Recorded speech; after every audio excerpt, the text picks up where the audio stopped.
We need to sit up here, find out how to make the best surfing board on the planet, take our asses to every beach around the country and sell these white boys every surfboard, every little I don't know, whatever they into. Because since some black people walk through the suburbs to see what the white kids is into nowadays and whatever they into, figure out how to make the best thing of it. Don't sell. We ain't gotta sell to our kids. I don't want to brainwash them with all this crackadosis.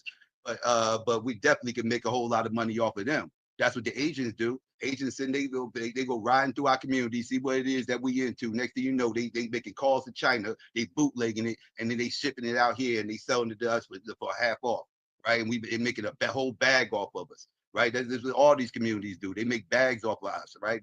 That's how come the black dollar don't circulate, because everybody figured out how to make money off of us. We haven't figured out how to make money off of them, right?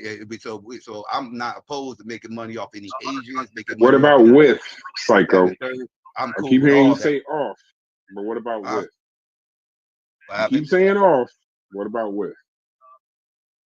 We mean? You keep saying make money off of them. I'm saying, what about making money with them?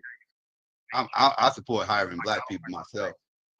That's just me. But I mean, I'm not going to sit. I mean, you got to go within the rules, because you got discrimination laws and stuff like that. But let's put it this way. Let me ask you a question, Brad. If you got let's say you got a Nigerian applying for a job, right? You the boss, right? You got one job opening that you're trying to fill. You got a Nigerian applying for a job and a German applying for a job. They both got equal qualifications, right? Both graduate from the same school, same year, everything, right? So now they both applying for your job, equal qualifications, just like I said. Which one are you going to hire? I'm gonna hire whoever's black, whoever's the closest to black. If all things being equal, if it's not a question of one is bad or one is whatever, I'm gonna hire somebody that's black, because in this particular system, that's what they do. Yeah. You know what, Brad? Congratulations. You're a Pan-African. I'll talk to y'all later. I got to get ready to go. No question. Hey, I consider myself. Hey, I consider us whatever I practice is pan not Chicagoism. You know what I'm saying? That's fine. If it was a Nigerian, if it was a Nigerian between, I'm gonna pick the Nigerian over the Ethiopian. Right. No question. You crazy. Yeah. I was about to agree with that. I don't know about that one. But hold on. That's what I'm saying. Like, I'm gonna try, just saying if the qualifications was equal, but I've always been a person that me hiring unqualified people, just because even white people, I think C. Dot left, but that's that whole statement that Hope Bryant was talking about. They're killing themselves with this attack on diversity, because it ain't enough educated white people in finance to drive the gross domestic product. So unless they plan on just pumping out all of these white people that's going to be working on the GDP, they better get to some diversity and allow everybody that's qualified to help keep America where it's supposed to be. So, but that's neither here nor there. But Reggie, brother Reggie, just came in here. Yeah, that's what's going on. Can I make one last statement before I log off? No, go ahead, bro. Yeah, I gotta get out of here too. Okay. And I appreciate that piece that you said about the difficulty of, what Dr. Carr deposits for us, because it is. And I'm the first to tell you, like, as a person who subscribed to Pan-Africanism and practices in the work that I do, it's difficult. It's complicated. It's confusing. It requires a lot of understanding, compassion, research. It requires some investigation and sometimes reevaluation of my previous conceived thoughts about Pan-Africanism. And when I look at what Dr. Carr says, and I'll close with this, the way I manifest that and understand that is that I look at the dynamic, the demographics of the Twin Cities here. We got Somalis here. We got Liberians. I want to say we have the highest concentration of Liberians in the nation.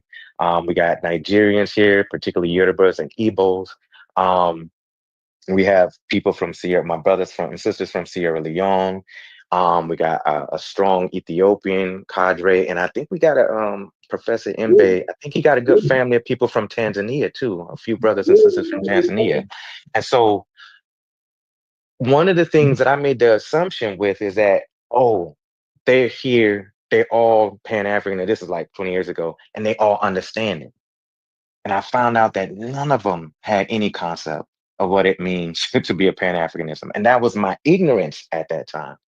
And so as I got a little better at understanding what this is and really started going to the source of how this thing was created, I realized that Somalis, Sierra Leone's, Nigerians, and a lot of them, they had to become Black.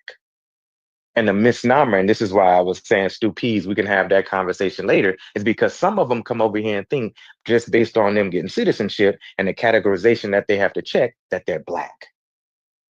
And one of the things that I had to introduce with some of my mentors and people who taught me is that no, the political framework that we're trying to orientate you to in Blackness helps you to understand what Pan-Africanism is.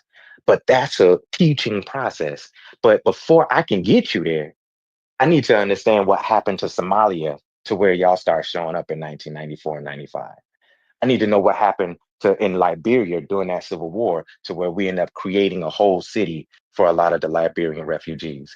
I needed to understand how are some of the middle class of Tanzanians coming in here out of my Nigerian brothers. What road are they? What red carpet has been rolled out? What's the dynamics of that's happening in Africa that's causing this transplant of continentals coming here?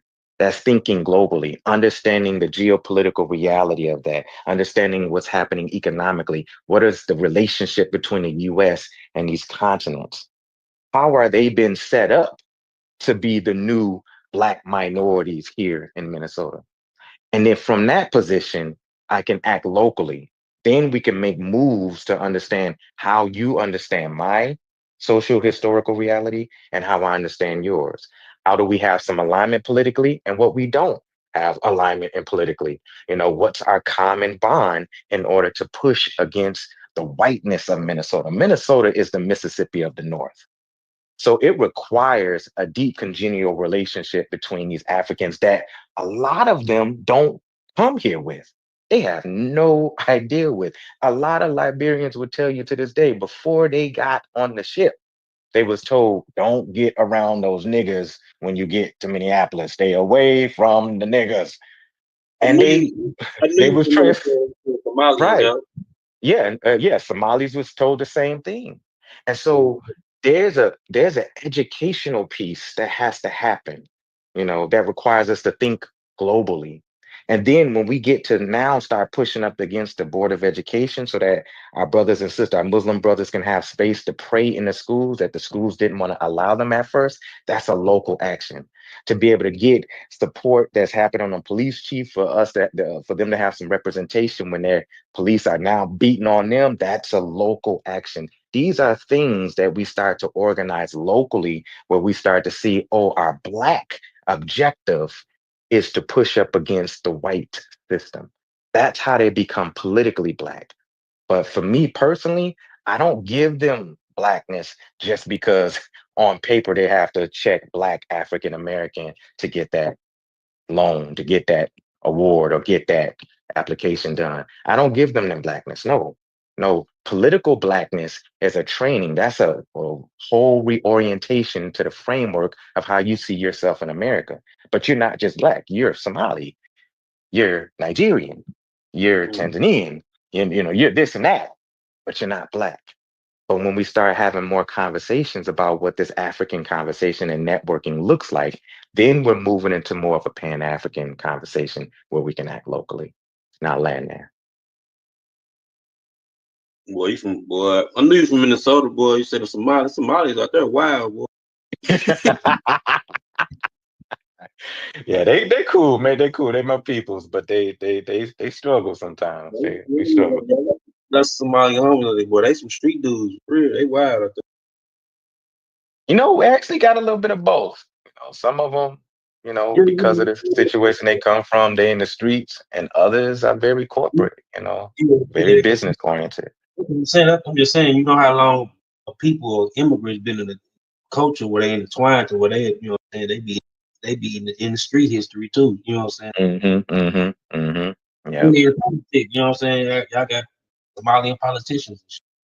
We do. We do. One of them running for mayor in Minneapolis right now and catching a whole lot of white, like being exposed to white supremacy. Some of them ain't. They're not familiar with how white folks act. And so, like one of them run for office. We had a police officer, I want to say 8 years ago, 9 years ago, accidentally killed a white woman who was approaching the police car. It was a Somali brother was a police officer. He killed Yeah. the white woman and he was persecuted. I And heard it that was was the incident. first time, yeah, He Somalis got got 15 years. politicized. He got 15 years. Yeah, about Yeah. 15 years ago. Yeah, I knew it was some time ago. He And got that's the 15 that years. I He got say found guilty. Yeah, he got 15 years, exactly. That was the first time. This is me saying on record. Now, I could be wrong because I don't know every Somali in the Twin Cities, but I feel like on a global, a local level, and a mass level of understanding, I feel like that's the first time Somalis ran into a national incident where they realize how whiteness views them in a spectrum of race. Yeah. Yeah. Because I think they've had the carpet rolled out for them for so long that when one of them get into an incident where there was just cause for what happened, they found out, oh, white people actually think of us not as this. Yeah, I There we heard go. the incident where a Somalian, I don't know if he was a Somalian dude, he was like a gang member. He killed the African American police officer. Here in Minnesota, Yeah. yeah, I'm not familiar with that situation. It could have happened. I'm not familiar with it.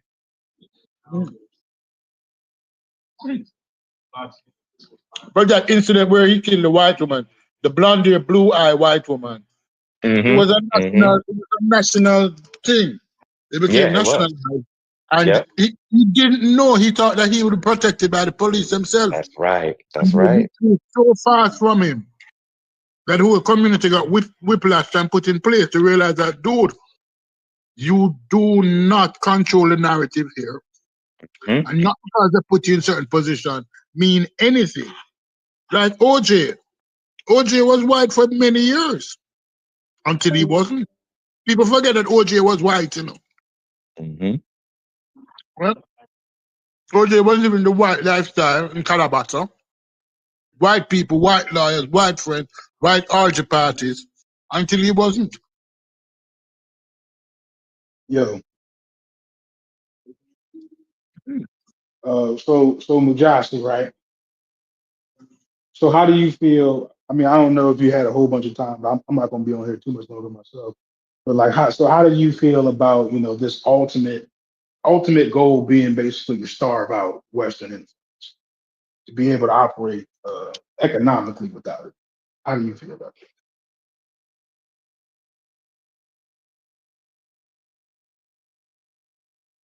Hello, did my shit go out? No. Can I make a few comments? Can you hear me? Can you hear me? Can you hear me? Logic. I can hear you now. Oh, okay, okay. I I, said, I yeah, I really don't. want to hear from you, brother Reg. Now I want to stay. Okay, Yeah, go ahead, real Mujasi. quickly, brother Reggie. I don't know how much I subscribe to that. I don't know if I can't even imagine that. I don't know if I know I would never live to see that day to where But that wouldn't collaborations. be in the forefront of your mind as far as No, not at all. you, Not at you're all. you're not even strategizing in order to make that particular reality Nope. easier. Nope. Nope. I didn't think so. I didn't think so. I didn't think so. I think a lot of people in those meetings that you were talking to me about are. I believe so. Mm, And the funny thing is, it's happening right there, and you don't see that. I'm being a little like I'm overshooting. I don't know what's happening, but if I'm hearing it correctly, I think a lot of people have a lot of undertone in there. And once you kind of get a little further, you got to start asking, okay, how are we going to do that? Now, this is just a fair question, but go ahead, brother Reg, unless you want to say something. Yeah, I'm I'm not good. going to be. I am not going to be long. So No, floor yours, floor yours. I appreciate the. I think that y'all gaining some great thinkers, or at least finding them, and we're hearing their voices, and so I appreciate the conversation. So as a student of Dr. Clark, um, and read his work and participated as a reader. Um, Dr. Clark in his last book, he was critical of Pan-Africanism, and a lot of people, what they do is they jump from fads, right? So and they miss things, and so um, Dr. Clark was also a part of the organization Afro American Unity, right? And so he was thinking, as my brother said, locally, right? Locally, statewide. We are letting our opponents frame the conversation about what we really think. We were uh, we moved from Negroes and we moved from black to a certain extent. Well, black was always a unity thing globally. When we were acting as black, it was in the 60s, in the 70s, right? That was a kind of a unity kind of designation. Um, and then there was the Black nationalist argument as well as the Pan African argument. There were all those arguments in. What we unfortunately do is let our opponents again frame the conversation because we were first on a track of trying to create organizations across America that was uh, that would organize themselves under a banner of uh, African unity, right? Meaning as another word for black. But now, as my brother said, think locally, right? But how can I say? Well, but act locally and think globally, right? So we have to be careful about allowing our opponents frame the conversation. So they are attacking Pan Africanism, which is just an idea, right? But really, our actions were around the United States, right? Strengthening the United States. Then we got into another mode, which I've talked about a lot, where we figured out we could take cities. And I don't want to continue that argument because I think we already talked about that. But be careful about letting our opponents attack Pan Africanism and label people like Umar Johnson, who has never written on Pan Africanism, never been in an organization that I know of Pan Africanism. He becomes the poster boy of Pan Africanism, and that's absolutely wrong. He took a trip with Professor Small, came back. Now he's Papa. When he was there, when Dr. Jeffries and them left their guard down and they were in a particular meeting, he was able to talk to some African leaders and without without permission, right? He got up and he said some things that Dr. Leonard Jeffries, who uh, participated in WADU, right? Which it was a kind of a Pan African, an active Pan African uh, kind of new new element, right? That they have formed to kind of like really centralize it, right, over particular regions. And I think so. So we're letting people attack us without understanding history, and that's just a strategy that they have been doing for a while. Unfortunately, we do have to organize ourselves in organizations in our cities, states, and counties, right? Um, um, and then with that, we can see the every city, state, county has different demographics and different issues. We need a strategy that is going to be kind of how can I say ubiquitous across all those places, um, but at the same time understand the diversity of different particular areas. um, we haven't, it's because we don't have a plan. Well, in these African populations that are here, right? What they do is, since there's no plan, but they're going to float around their best interest, right? They're going to float around their best interest for survival, for group survival. So we have to do I'd like to be understand, able to. huh?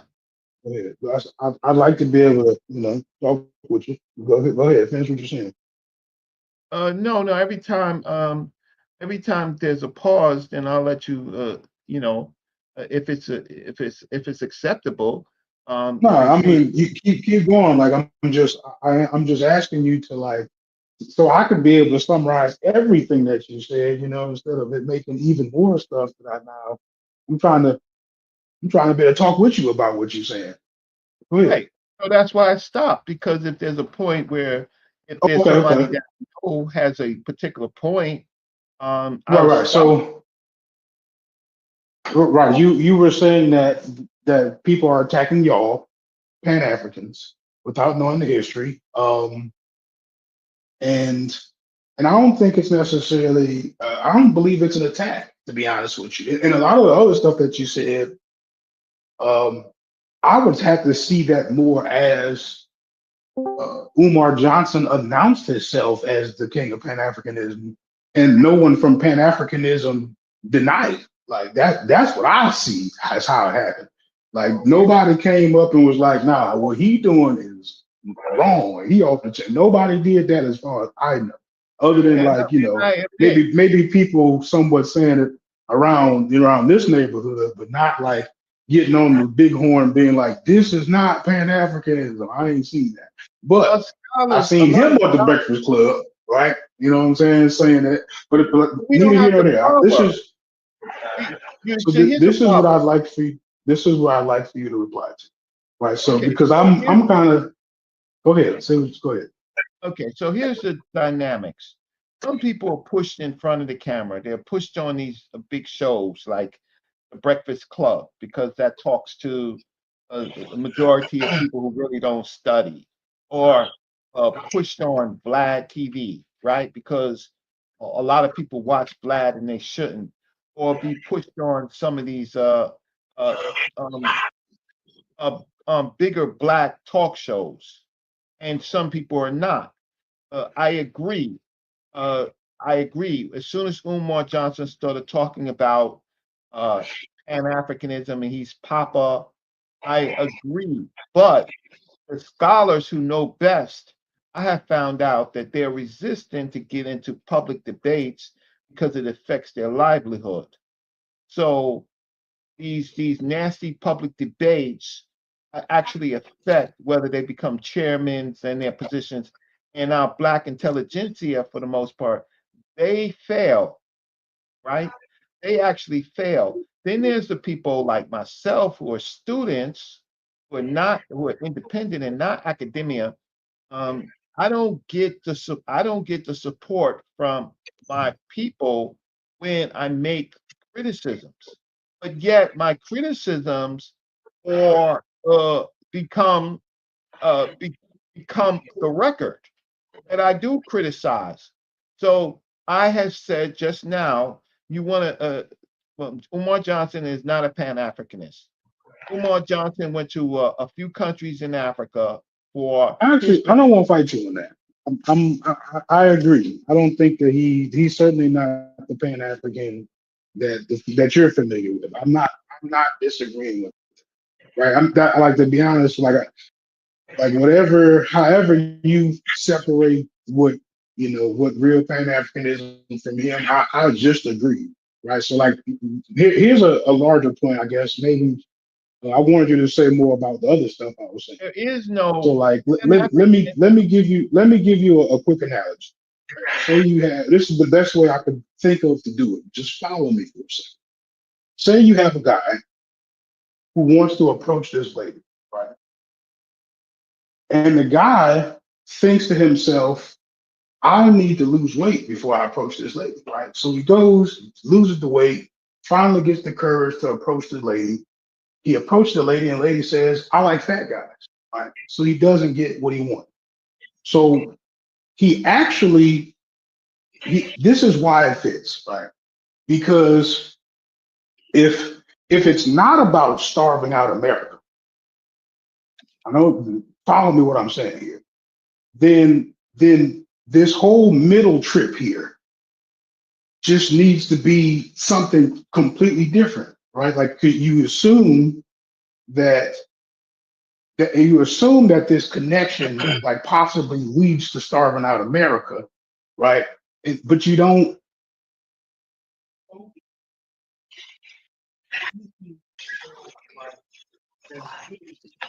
I'm not hearing you. You're talking. I'm not hearing you.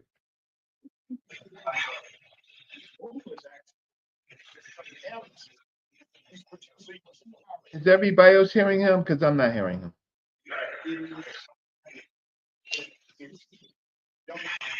Can't hear him either. Yeah, so he's underwater. So we can't hear you. Something's wrong with your mic. Okay. So while he gets his mic up, here, cut me off. What I tried to say is that Pan-Africanism is just an idea, right? And so it's not really a construct. It's a forewarned that we want. In the meantime, local areas, like for example, in America, when I mean America is a place of Black people. Africa, different regions in Africa, that's separate. That's their own local efforts. Our what we have allowed, unfortunately, is people to choose who are not part of these movements to choose these labels. And in Pan-Africanism itself is complicated because there is a socialist part of it, and there is a communist part of it, and that's not a fit for. And then it's regional. So a lot of people are confused, and so they pick up Pan-African and they attack Pan-Africanism because it's a want, but it's not structured. And I think that Dr. John Henry Clark talked about that. So again, what we're doing is allowing people to pick these terms and pick people who are leaders to attack our movements, and the people that should be projected, like my brother that was just talking, Mukasi, and other people, students, right? Well-read students, they're not projected, and that's purposeful. So hopefully we have channels like this as it grows to be able to project the thought. Reggie, Stupi's here. Would you agree that charlatans oftentimes rise to the top of some organization? All the time.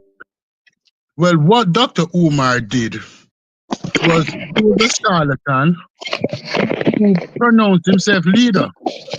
We have seen similar things in religious organization. Most serious Pan-Africanists, most serious people who holds to the idea, because there's no conceptualized Pan-African, it's an ideology, who hold to the idea of a Pan-African situation, would not classify him as the leader. He self-proclaimed. He used it. He used it as a tool to facilitate his grift. Right. And he was found out. No, right? Because there's been hundreds of people who have written paper on Pan-Africanism, who have had speeches, who somehow were lost to time. But he came along, and because he was boisterous and loud and flamboyant and articulate, yes? he was allowed to assume a position that nobody placed him in. Nobody placed him in that position. Sometimes our enemies actually promote people, uh, and that's a problem with us. And actually, when you wind up on the Breakfast Club, and you wind up on Vlad, I don't know, I don't think he was on Vlad, but if you wind up on these He was programs, on Vlad. He was on Vlad. so then what's happening is that you're being promoted by people who don't have our interests. And then again, our academia, who is the best researched on this, they're reluctant to take these people on one by one because of they got to pay their bills. They don't want academia does not want them to engage. They're kind of in a kind of a prison cell.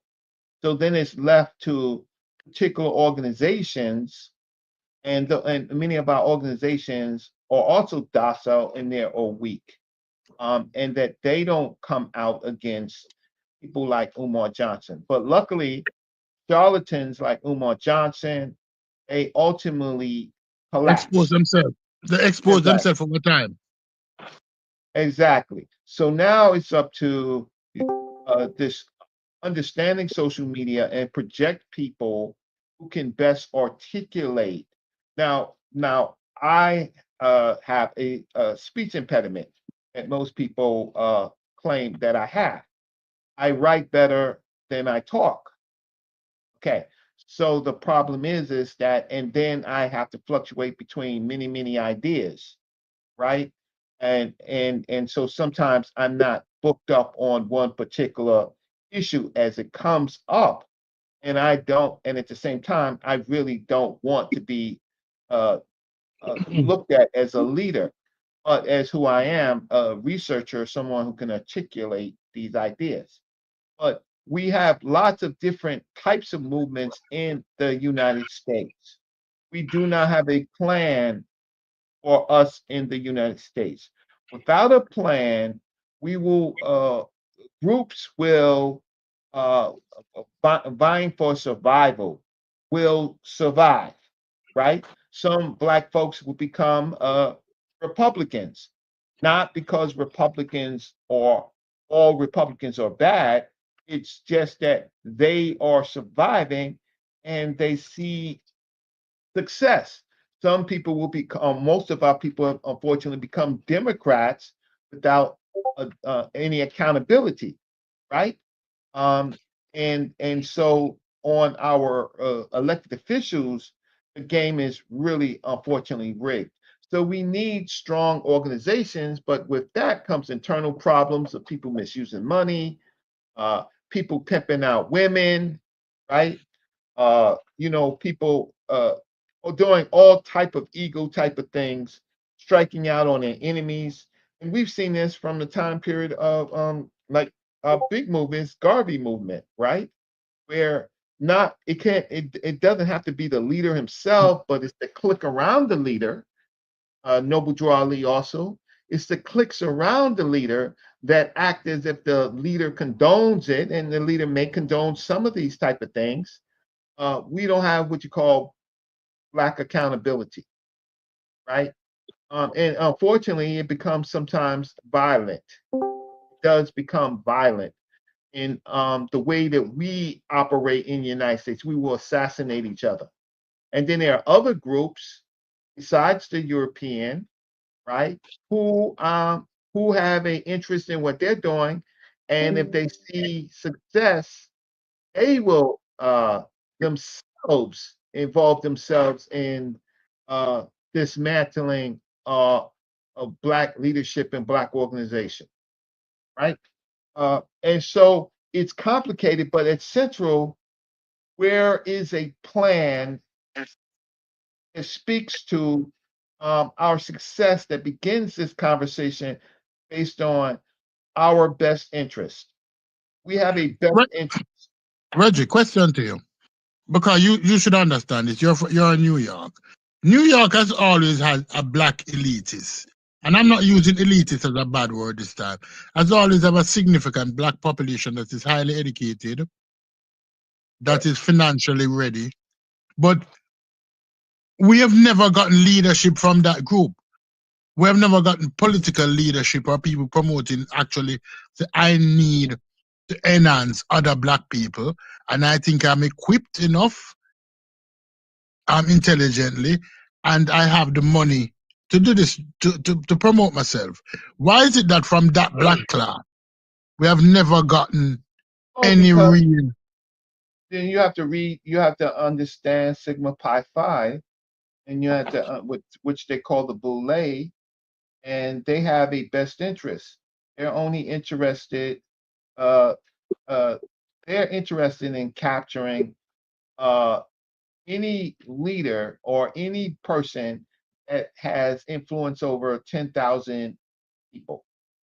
And so their motto has always been to attract the elite, and then they have what you call subordinates. They have Jack and Jill, they have the fraternities, they have sometimes masonry, and what they've mastered is projecting the elite. So you have Jet Magazine, Ebony and Magazine. That was their purpose. You had Lerone Bennett's works, right, as a publisher. Before I go any further, let me ask you this question because I need to understand what you're saying. Are you saying that it was never the interest of the black elite to act in the best interest of black people? Correct. It was if you look at the structure of the Talented Ten that became Sigma Pi Phi, that it's their kind of people, But right? brass will like brass as who is now considered in the black elite financially is a member of a Sigma, is a member of the whatever it is. Black Yeah. ticks, brass ticks couple of those boxes, and I know that brass would disagree with you on that. Well, I don't think that brass. I don't think that brass could, because it comes from the top and it trickles down to the bottom. That's the process of the black elite to protect themselves. So they call themselves archons and arkusas. Uh, they and if you look at their publications, they honor those blacks that are in the Fortune. Used to be the Fortune 500, now the Fortune 100, right? And their whole thing, and you saw it in the civil rights movement, where in the civil rights movement, uh, they they pushed, even Dr. Martin Luther King was a part of that. He was getting his direction from Archon. Uh, what is his name? I went to his funeral. Um, I, uh, I think of it. I shouldn't have said Archon, but he was head of Proctor, Reverend Proctor. Reverend Proctor was the chief archon, and so during the civil rights movement, the push, of course, was against Malcolm X's model, right? It was Oh, more of a uh, making sure that Black America doesn't go up in flames. It's kind of like a uh, big. okay, question. Adam Clayton Powell, because you're in New York, would he be classified? His father was a pastor. He was light skinned. He went to university. He was a part of the black elite. Mm-hmm. Do you think that he also Mm. Well, didn't promote? there's rules. See, the Hmm? problem is that yes, things come from the top, but I don't think Adam Clayton Powell was a member of the Sigma Pi Phi or the Boulets, right? What I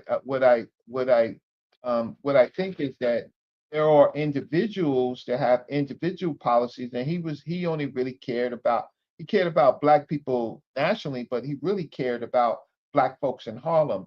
So he operated a little differently. Yes, he was uh, the black elite, but he would but the fact of the matter is he wasn't so connected to these other groups of people.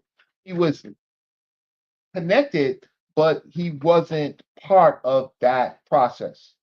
So you got to look at individuals, and usually great individuals or these type of people, especially well educated, they are kind of how can I say tracked and offered to be part of these elite organizations, right?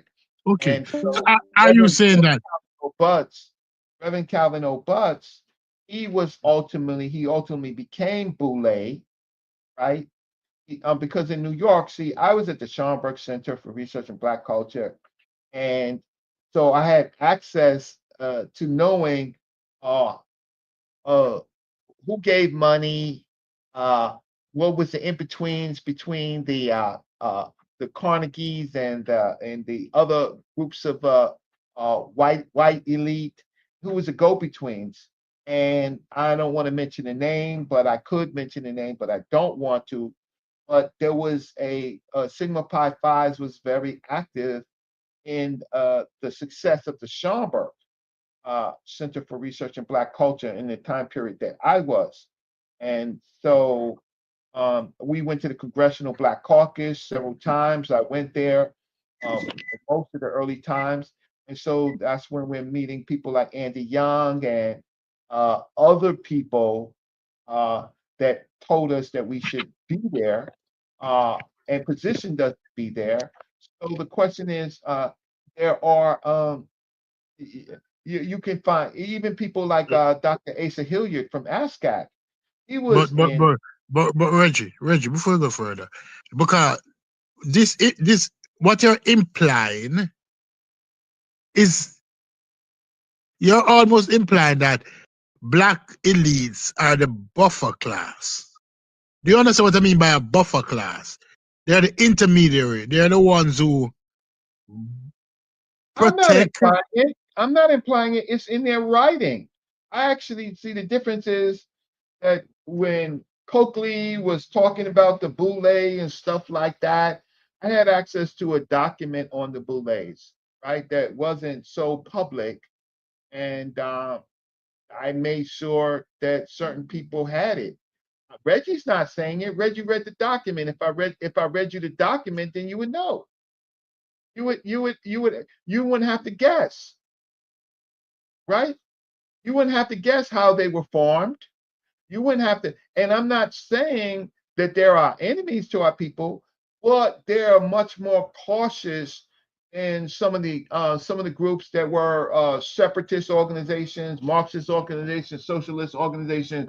They found that those groups of people were fragmented, and they was a threat to Black America. So they have a different position. And you say, would you say that this goes back to the late 1800s, 1840, 1850, 1860? Would you go No, back that far? no, I think that the Sigma Pi Phi A was common error. formed. They tell you when they was formed in the 1900s, and that was some elite dentists, Minton, and some other doctors, and they formed a way in which to attract uh, for their way of life. So that means ballroom dancing, all of that high society, and then they position themselves to talk to the elite European or elite European Americans to say, hey, listen, support us, and our strategy is what we're going to do is we're going to get tens of thousands of Black elites, and that the Black majority they're going to be on this tree, right? The Black majority, and so we can influence them. So what we're going to do is we're going to publish papers about Black success, Black positive lifestyle. You very rarely seen Jet Ebony Essence talk about anything radical or anything really poverty in the United States. They projected out people to think, and in return, they got advertisements for Cadillacs and the latest fashions. Those advertisers went to those publications, and that's how those publications used that money to build their continued influence over Black America, right? So I can prove all of this because I'm of a different generation. I was able to be around members of the Black elite because of the institution that I was in, and I was in college. I was in my college relationships. Black Studies allowed me to be in touch with Dr. Clark and the Council of Black Studies and African Heritage Association and the larger Black Studies movement. And then with that, I also got relationships to the old Black Panthers, the BLA, members of the BLA, uh, and then the new groups of people like Dr. Khaled Muhammad, right? And so all of these people are the people that I met. Dr. Khaled Muhammad, I've been in the presence of Minister Louis Farrakhan. I've been in the presence of definitely Gil Noble. I've been to his house. Um, uh, uh, so many of the uh, uh, uh, uh, elites and so many of the common people. So I don't always take a position. And at one time I was really against the Sigma Pi Phi, but I had to kind of uh, understand some things about it. And even my Black so-called radical brothers or mentors, I can see how they operate with these groups and how these groups can make their lives better and have made their lives better, and they took the pill too, right? So the leader of this game is the Sigma Pi Phi, or none. And then there are subordinates, Jack and Jill, uh, and they touch everybody. If they don't want to deal with an issue, uh, they went as far as what is his name? He was in the White House. He was an attorney in the White House under Clinton's. He was Boulay. I'm gonna think of his name in a few minutes, right? They were able to touch people in government and in our local, as far down as our local churches.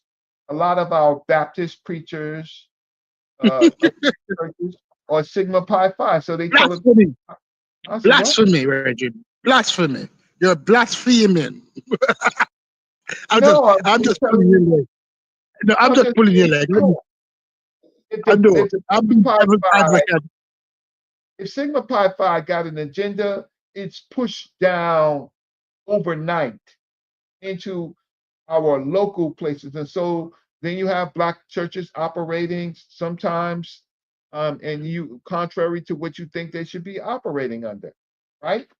So you see something like Reverend Calvin Butts allowing access to Hillary Clinton to his church against Obama, but then later you find that they change and now they meet with Obama, and so Obama's their man, right? And so they're going for Obama, right? So I looked at it. If I, one day maybe it just depends, because you know what, I have to think about my own preservation and my own life, right? I do have to think about that, and that's why I don't throw, as they say sometimes, pearls to swine. Not that you are swine at all, but No. I'm not. I'm understanding you're speaking generally. But yeah, then but let's look at it this way. Are you saying that it's just the operating under the same premise as W.E.D. Du Bois or the talented tent, where their interests don't line everybody, but only in self-preservation? Because that is what I'm getting from what you're saying, that these organizations believe in self-preservation first. I have their They don't believe document. in. What you don't understand is that I have their document, right? Their document says it. Reggie's not saying it. Reggie read what they wrote, going not so public, right? Anybody from that organization knows this article that they wrote saying going going not so public, where they detail their station on the civil rights movement. That's some people could read it as blasphemy. I don't see it as blasphemy. I see it as look, when King got assassinated, American cities were burning, and specifically in our neighborhoods, right? Watch, and all of these things. But that's something that was that they foresaw, and that's not what they wanted, because they felt that that was an opportunity to bring us further down into chaos. So they were not wrong about that, right? The Boule was not wrong about that. The only reason why New York didn't burn is because Clarence 13X uh, uh, uh, uh, that him in a 5% nation was made not a deal, but had communications with the mayor, and they stood as a shield against burning down New York City, which was a target. So New York City did not burn down, but a lot of other cities burnt down, right? So and I argued that to the community board when they was putting up his sign, when we were doing a sign, creating a street sign for Father Allah and justice, right? And so that was, and then many of the people on the community board, one of them being an old professor of mine, in a law professor, uh, he spoke, and then who else was there? Um, not Perkins passed by, and Keith Wright was there. So Keith Wright, Perkins, and uh, Councilman Perkins, and a professor of mine that I am not going to talk about. That was on the community board, but I think everybody knows on the community board who he is. And so the four of us, I was in at that meeting. Um, yeah. So there you go. So what I'm saying is not blasphemy. It's just that when you don't have a plan, one thing is Sigma Pi Phi had a plan, and you got to give them credit for other people who did not have a plan they had a more competitive plan. Like it or not, it's not for it's not, how can I say, it will trickle down. They were the first, they was a trickle down for black people, right? But they was against drugs in our community when a lot of people were not. They was how can I say, they were taking the drug money. They was connected to the drug dealers and the drug kingpins. Sigma Pi Phi and those groups of people, they had nothing to do with those people, but they couldn't stop the money flow of the bad actors in invading our community, because a lot of people want to take police officers, elected officials, etc. The Boulet's position was that's a phase. Let's continue to do what we do, stay to our plan, and then we'll pick up the pieces, right? The Boule, Sigma Pi Phi, when Malcolm X got assassinated, right? What they did is they went to help Betty Shabazz. They got her into academia. They got her into a teaching position. They didn't like Malcolm X's policy, but they damn sure saved Malcolm's family. Yeah, because Malcolm daughters were part of the Jack and Jill. Aha! There you go. Yeah, Malcolm daughters were part of the Jack and Jill. There you go. They went to college. They went to good colleges, right? Uh, Listen, they were supposed to be white supremacy destroyed. But the Sigma Pi Phi, I don't know, the big three or so like that, David Dinkins and a couple of what's his other name, Dickens, and Adam, even though Adam wasn't directly affiliated with all of them, they went and they saw what was happening. You could and what they did is they saved that family. So I don't attack Sigma Pi Phi, but I do say that some of our organizations we suffer from charismatic people, charlatans, ego people that don't want to pass on, right? Um, we suffer from that because they're not as much as listen, we just conditions of people. I don't want my professor, Dr. Leonard Jeffries, he gave me a choice to lead the streets and to do something better with my life. And I was in the streets when I was in his class, right? Sometimes people do things individually. Sometimes people do things for group, but they're human beings. They do the best that they can do, right? But sometimes they don't have a leadership succession. They don't have a leadership succession plan, right? So in that space, you got to understand. I met Umar Johnson before he became before he was projected.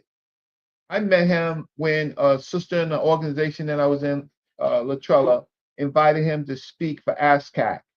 Came, clean cut, tie, right?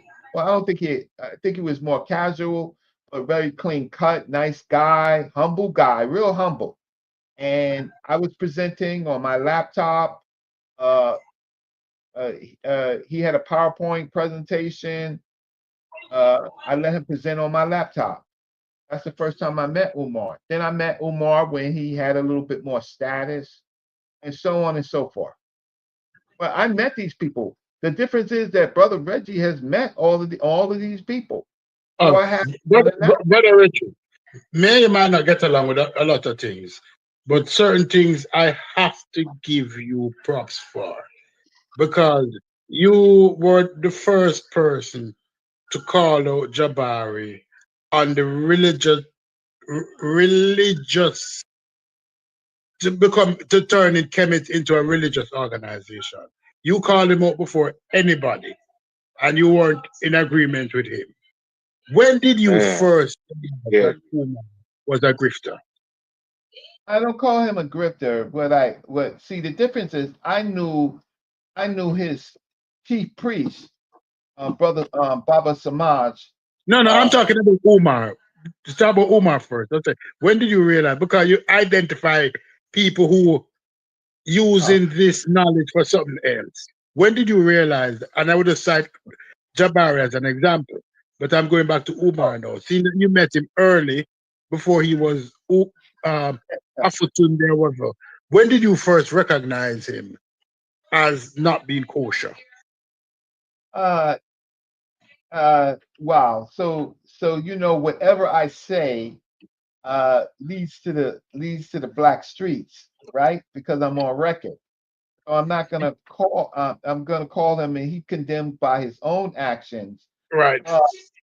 Uh, I saw his rise to power, and I saw people who promoted him. And what happened was, when he became a good speaker, people in the so-called, I'm not gonna say conscious community, because the conscious community is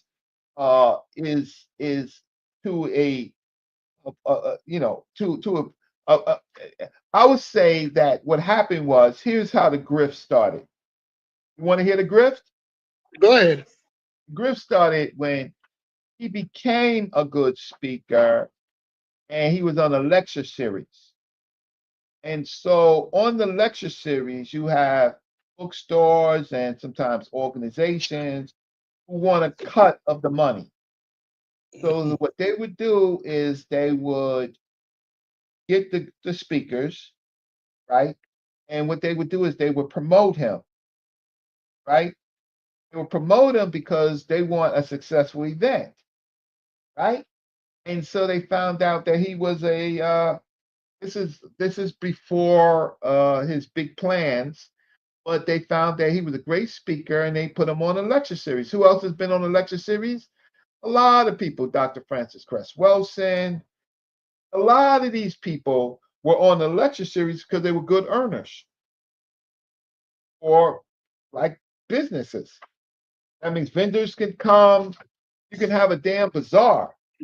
And so in some of these events would bring in uh uh tens to $20,000 per event. So everybody gets fat. And so Umar was such a good earner from state to state, we participated in promoting him. And so it becomes unstoppable. And that's unfortunately the truth. What year would you say that was?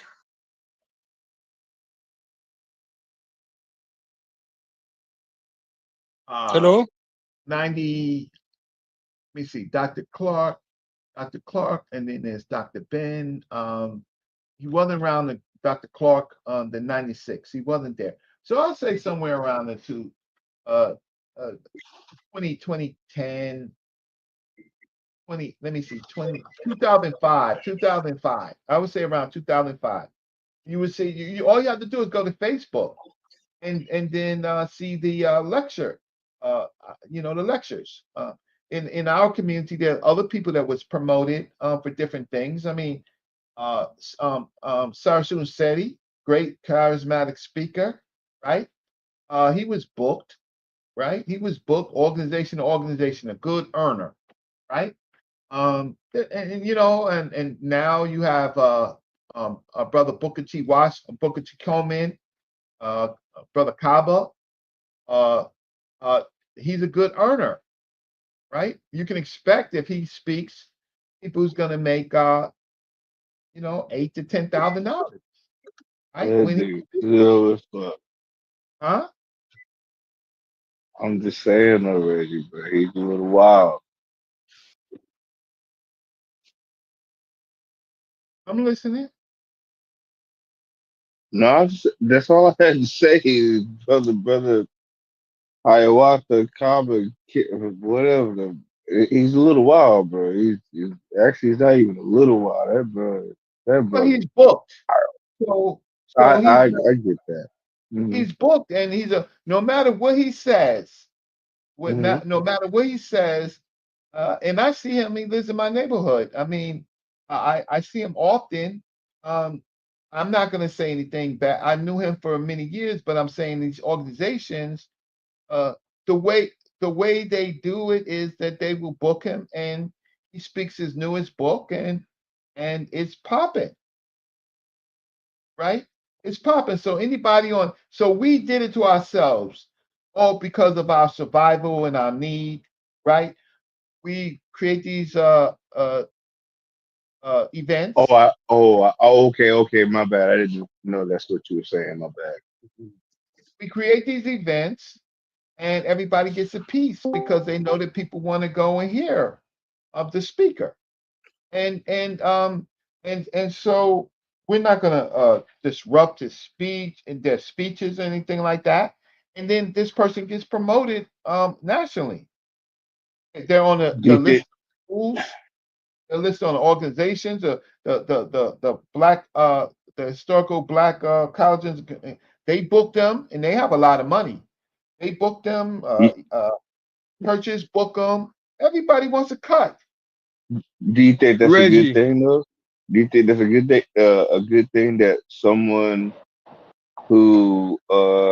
like that, Well, someone. well, Yeah, go beyond ahead. that, beyond that, if you start doing it for money, right? You definitely ain't doing it for accuracy and scholarship, right? Because that might not be what's bringing you the money. So like man, at certain so like I guess at some point in time you do get to the point where like how can you be mad at us when we be like, man, you can't take it serious because he wasn't serious. He was about the money. Like if he was about the academia, he would have went to school. He would have did all that stuff that we see people doing now, right? Am I completely wrong with that? No, they go to school. Here's the problem: a lot of the speakers actually have some university or college, right? What I'm just trying to they say, got went to school. who? The I always mess his name up. I don't want to disrespect his Booker T. name.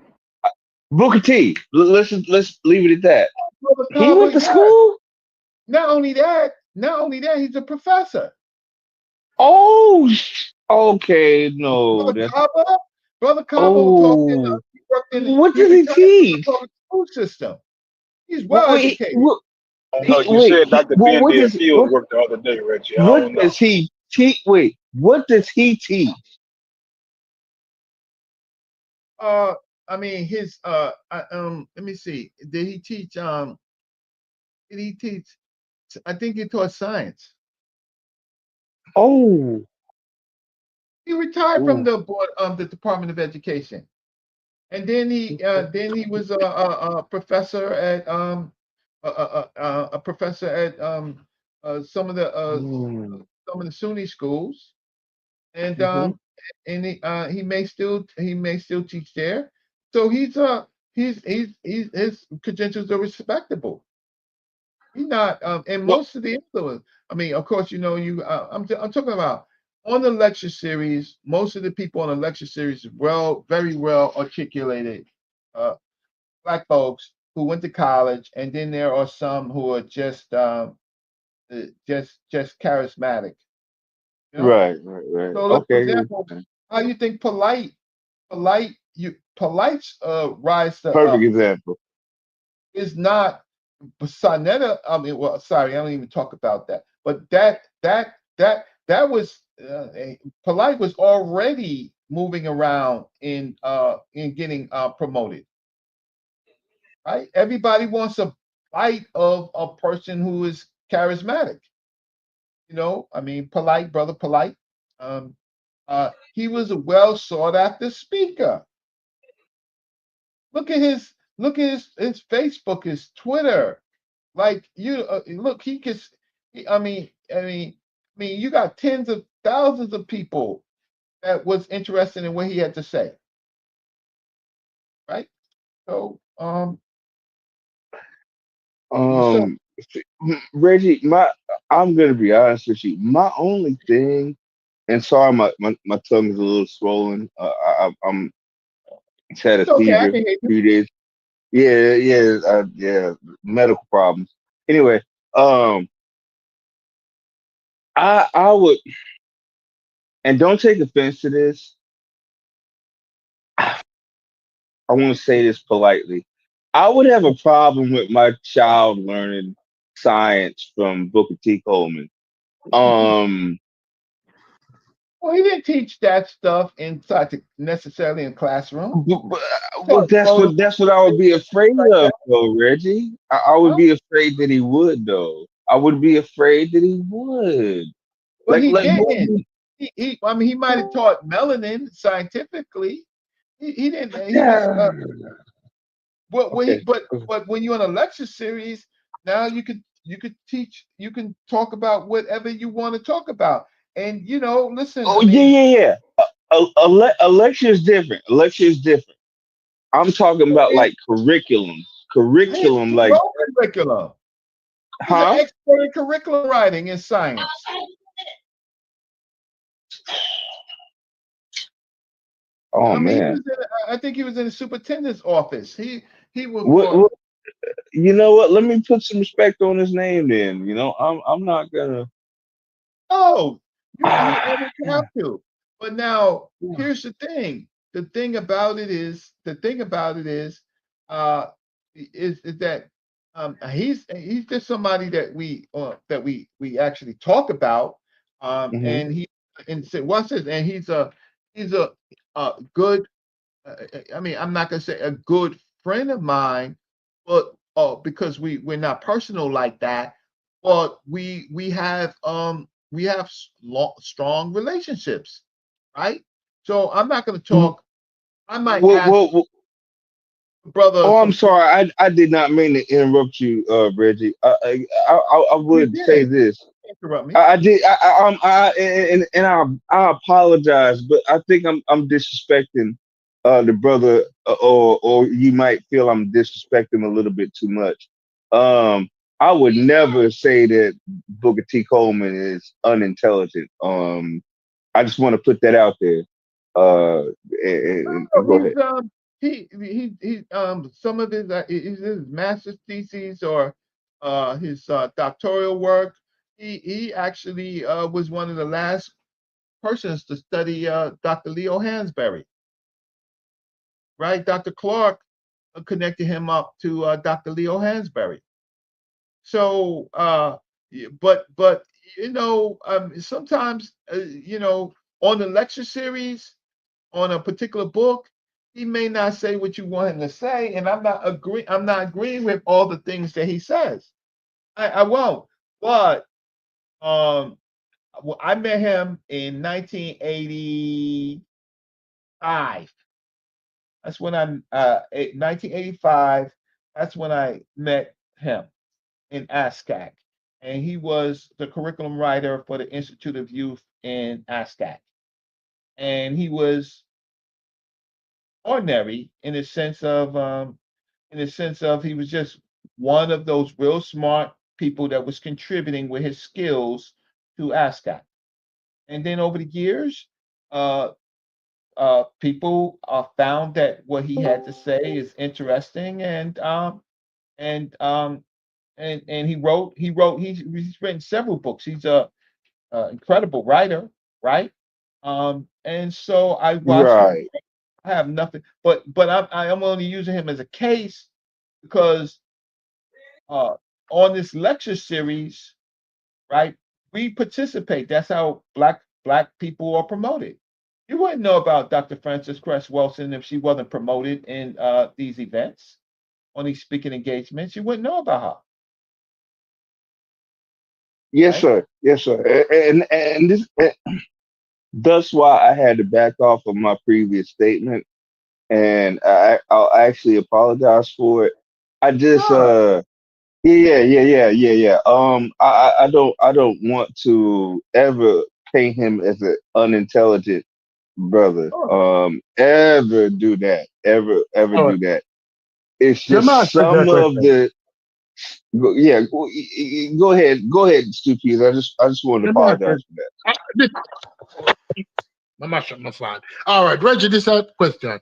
Do you think that the people that we refer to today as pseudo played an important role in the development of African American and Black people? When I say African American, because I believe that the Harlem Renaissance highly influenced the Caribbean. A lot of Caribbean writers came here, and a lot of them went back home and they influenced literature in the Caribbean. Do you think that they had a role to play?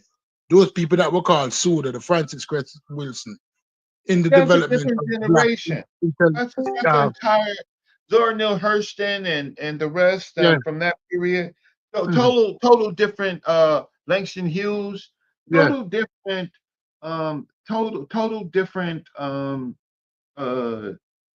uh, dynamics. What I'm just trying to say Mhm. in the 80s, our bookstores, independent schools, organizations, they found a way to increase their economics by running events.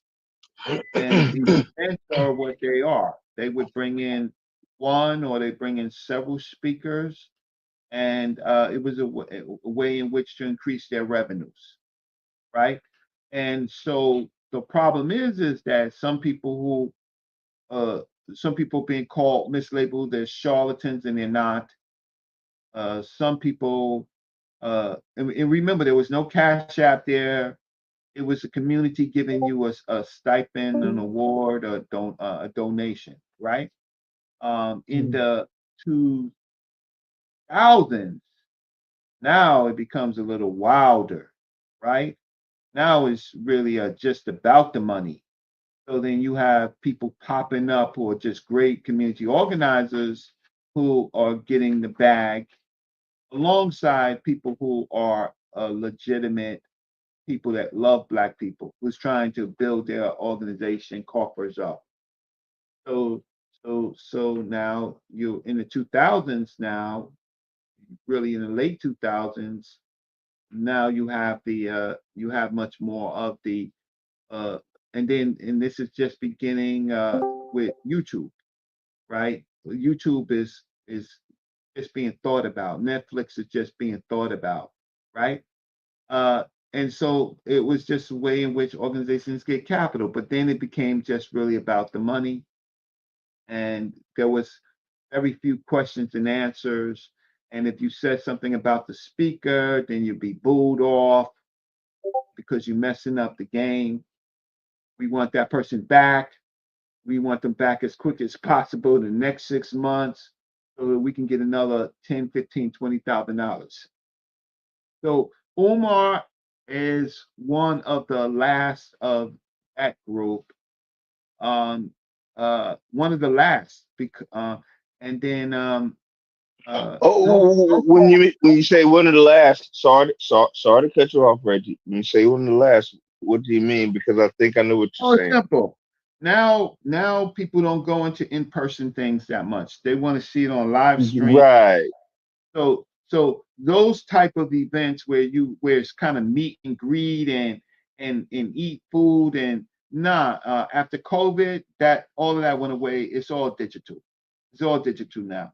So so now it's the great content creators that are the new group of content creators that are surviving. In-person stuff is gone. So then you have so remember it went from VHS tapes to DVD. hmm hmm right, and then it started going on. So the big in-person stuff is really gone because you can do now. All you got to do is do an event on Eventbrite, charge people $25 and and do it that way and get money. The new strategy, right? Less overhead, more money. Now you don't even have to pay for a space that can have 500 to 1,000 people.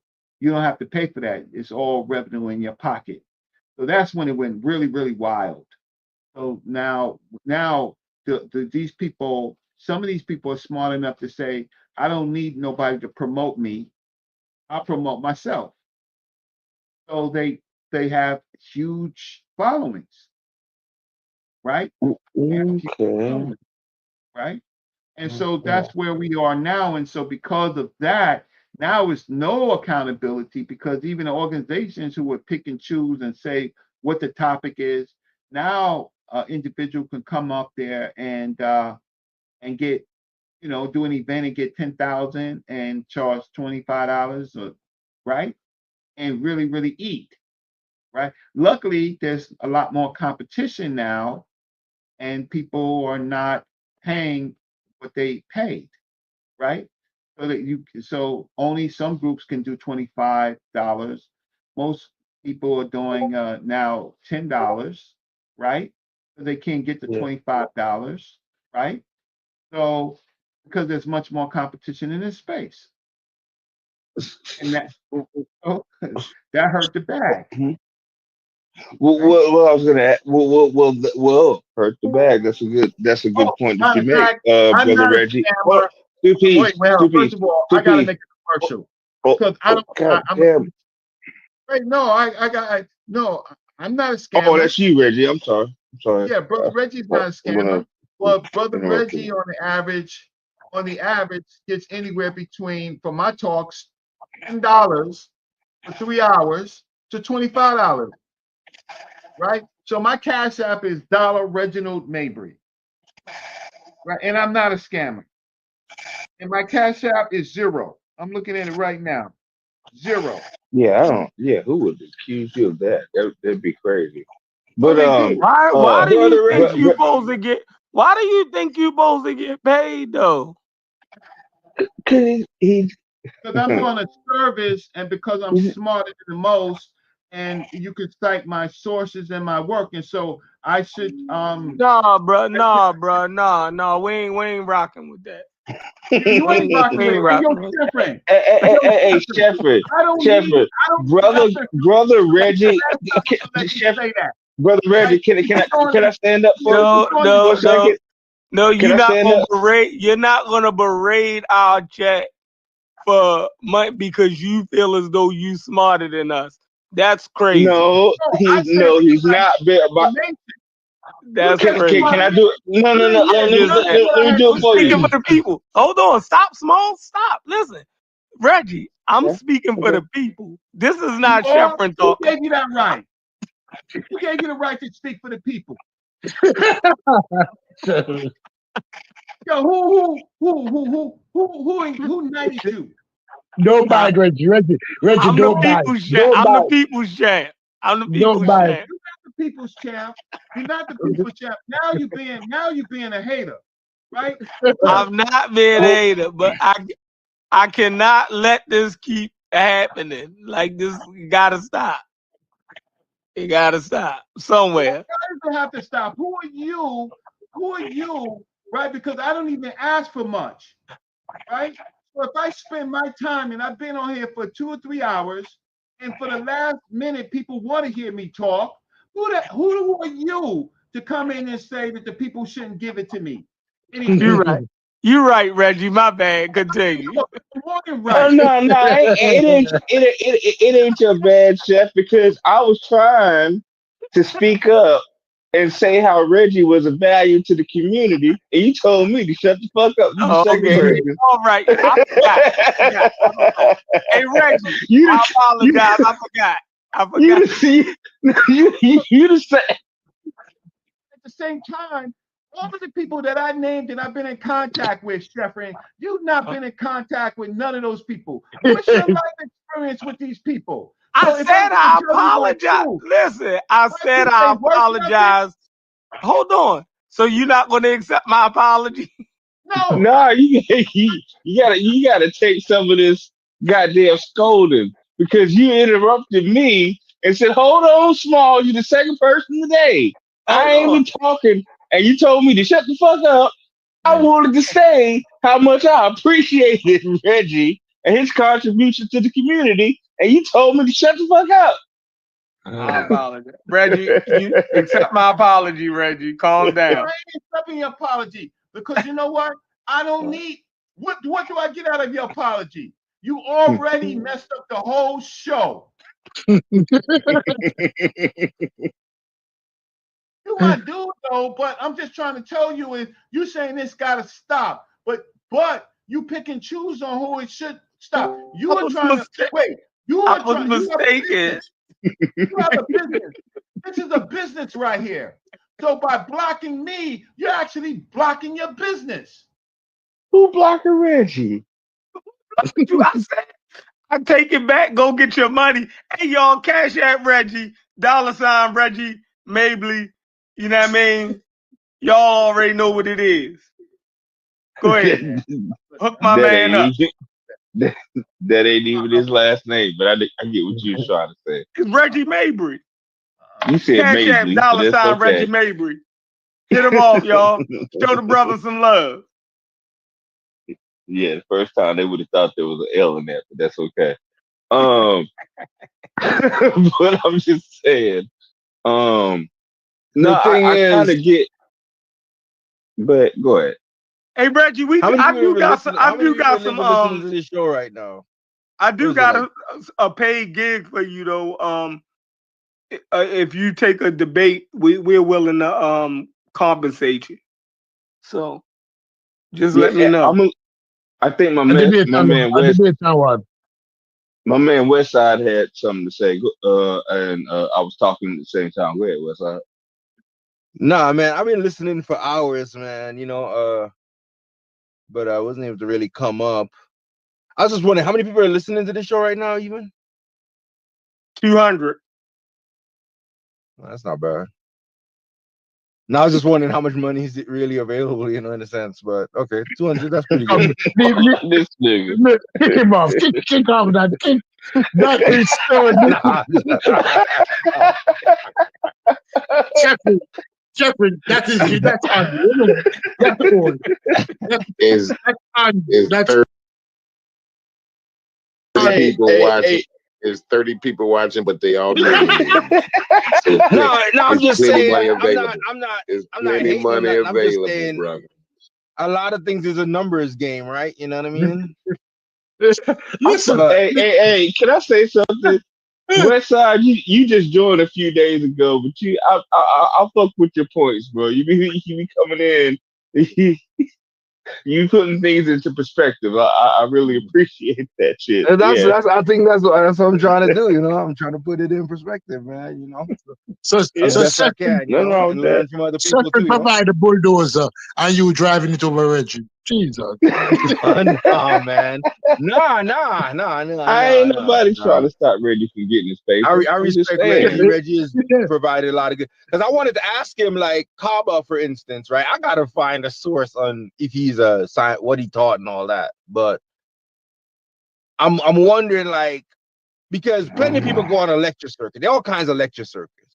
Neil deGrasse Tyson's on a lecture circuit.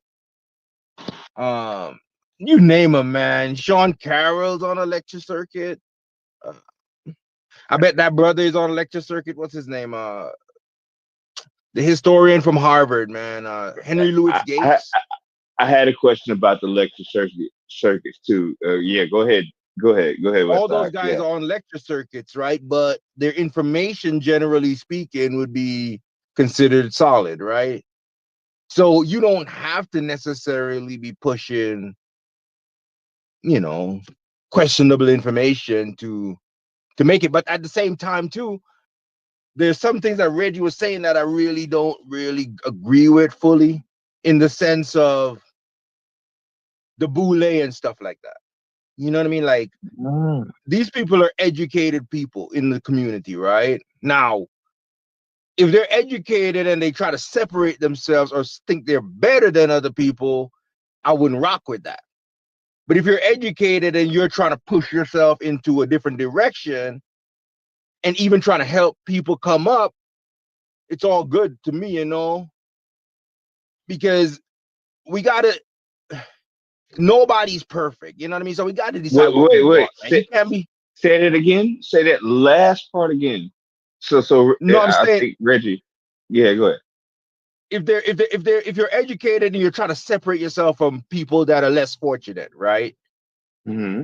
That I wouldn't rock with. But if you're educated and you are trying to put yourself, your group or whatever, your community or people that are in your movement in a better position, Better and position. hopefully trying to Okay. bring other people along, I'm with it, you know? Okay. But we got to make a decision what we want. Like, because sometimes I hear people talk and I'm like, what do people really want? Because we talk about like crime in the neighborhood, right? For instance, right? No. Now, not to say. You're going too far off now because you're talking about the Go ahead. bully. In your belief, do you believe that the black bully is promoting black people to rise? Do you believe that they're contributing, the black bully, do you believe that they're contributing to the benefits of the ordinary black person? If you ask me to give you a yes or no, I would say yes. Right? Now, I have not studied the black bully, right? To understand fully what they're doing, but just on the mere fact that if they represent themselves in a way in the community, in life, how they present. Because, for instance, Roland Martin's a part of Alpha Phi or whatever, right? Right? He's a business owner, right? His information, for the most part, from what I can tell, is pretty solid in the political arena and things like this, right? And so, even because a lot of times is the image. Sometimes it's not what you do, and if you actually go, and they might be doing all that too, but sometimes just the image alone can be an influence on a younger generation, right? Because Roland Martin, if you listen to his story, the dude was in his teenage years, really young.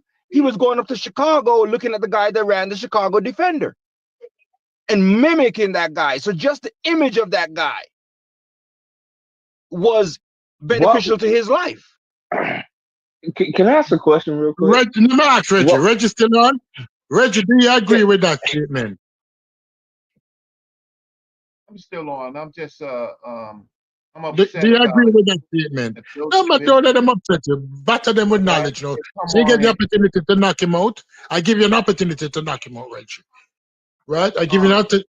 Reggie, Rampaging, why you Reggie. upset, Reggie? Why you upset, Reggie? Rampaging, Reggie. You know why I'm saying you got sometimes what you say goes against people who actually do good work, right? But the people who don't do good work, you may talk about them, but you really don't have any interaction with them, right? So now I'm trying to tell the people how these people are made, and I think that most people understand. And you come out of West Bubblefuck and you say, West Baltimore, West and you Baltimore. self-denight yourself, but you're no better than anybody else, right? Because you got a little power on this board, and then you want to pick and choose and stop the people who have questions about what I have to say, right?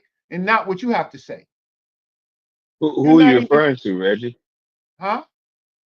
I'm talking to What are you Shepherd. referring to? I'm talking Okay, to Shepherd. what? Okay, what About what? What are specifically? you talking? Like, what did I do though? Yeah, What, talk to yeah. me. What did he do? Reggie feel Jeffrey like you came have on and minimized said, his efforts to educate people.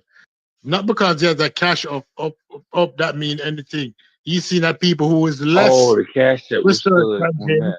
Okay. Yes. So Reggie feel that okay, you're so now minimizing his I'm a, effort to educate the population. so now I'm gonna show you. So I'm gonna share my screen. Go ahead, Reggie. Share my screen. Okay. So I'm gonna show you what they said. So it's not agreeing or disagreeing with Reggie, it's simply knowing what they said, Let's right? go, Reggie. No, I was disagreeing with you I'm feeling not No, like you talking to Reggie you needed going right to address now. the a bullying now. cash app. I'm not No. talking about you Go right now. past that. Go That's past what that. I was. I wasn't disagreeing All right. with your information. I was making an But objection my about information the. is worth zero. Reggie, show them what the information is worth, Reggie. I Rampage will tell you. I know I done sent Reggie a cash app. How many of y'all niggas done sent them one? All right, Let's no, go we're there, not talking man. about that now. Reggie's going to rampage somebody now. Reggie, the As he floor is should. yours. Okay, so As he I'm should. sharing my screen. How do I how do you see my screen? Yeah, we can I can see. see it. We see it. Okay, so this comes from a document within the Boule archives, Sigma Pi Phi. They start off because they have a dilemma. Should they be secret about themselves and what they've been doing, or should they take a greater stance on what they have been doing? So they start off by saying the old order changes, yielding place to the new, and God fulfills himself in many ways. At least one good custom should corrupt the world. Then they go on, and they start talking about their period. Archon Charles H. Wesley, distinguished author of history of the Sigma Pi Phi, first of the Negro American Greek letter I fraternity. don't know what he talking about. No, Hold he's on. talking I about was just about to say, in the no, words of the great chef no, but you have to give him a time to finish. You can't interrupt him. He's okay, talking about the okay. bullies' impact on Black I'm America, lost. whether or not they're beneficial. That's what he's talking about. You have Okay, to give him okay, an okay. opportunity to Let's lay let's the let's let him, foundation. Go ahead, Reggie. let's let him keep going. Keep going, Reggie. I'm following you. Don't let Chef get you off point, man. Go ahead. Yeah. Unprofessional. I said, no, she paid it to me. She paid homage to me. Very open. I said, God damn, it's open to me. Chef, you ain't nothing but you ain't nothing but the devil. You possessed me to say that. No, because what Reggie was saying earlier is that these bullies are not beneficial to the Black community. These elite No, I educated did not people. say that. I did not say that. I said they have a particular plan, and their particular plan, unless there's another plan, their plan is still alive, right? What's And that it's plan? still successful, huh? What is that plan? But before people said that they didn't, I prefaced what I was going to show. I did preface what I was going to show. I was going to say, I'm not going to say it. I'm going to let the document that they wrote say it, right? But I'll probably do it on another show because this is No, not. go ahead. No. Because the only way that I will do it is if you say the dudes that interrupted me, right? They're childish, right? They were messing up the show. That's the No, You but know only we way. what, agree Reggie? with that. Oh, We agree with wait. that. Two piece. Yeah, they childish Reggie, and they I was think messing the show up, Reggie. I'm gonna say it. I Go would ahead. say I they were. think I interrupted. So just to be safe, can I just apologize for everybody else and let's just move No, forward? you can't apologize. You Jesus Christ, you can take the sins of the world on yourself. No. but Yeah, but just all right. went back from sleep first. I mean, Go ahead, Reggie. So, I think I might have so you interrupted don't you, so think I the was just gonna boule? apologize. You don't No, think I'm the not gonna work with boule it. has its place in Yes, black society, Reggie? absolutely they do. Okay. Okay. Absolutely, because What would that role be? their plan has been around since the 1900s, and look, their whole plan is we can't save everybody from themselves. We're going to give you an opportunity, right? We're going to give you an opportunity, but we can't. They're not going to tolerate the drug dealer. They're not going to tolerate the charlatans. They're not going to promote them. All the things that we have done wrong, they say, you know what? We're not going to participate in that. But we're going to make sure. Well, we're going to watch the sun come up, right? So they have been more successful in a lot of, and they outlive a lot of our organizations. The thing is, Now what does that say though, Reggie? Then that the boule is the organization, or they're outliving, some of the other organizations. I would think like it's because of some of the things that you mentioned, the intolerance of the charlatans and the snake oil salesmen, right? and the bullshit. Right.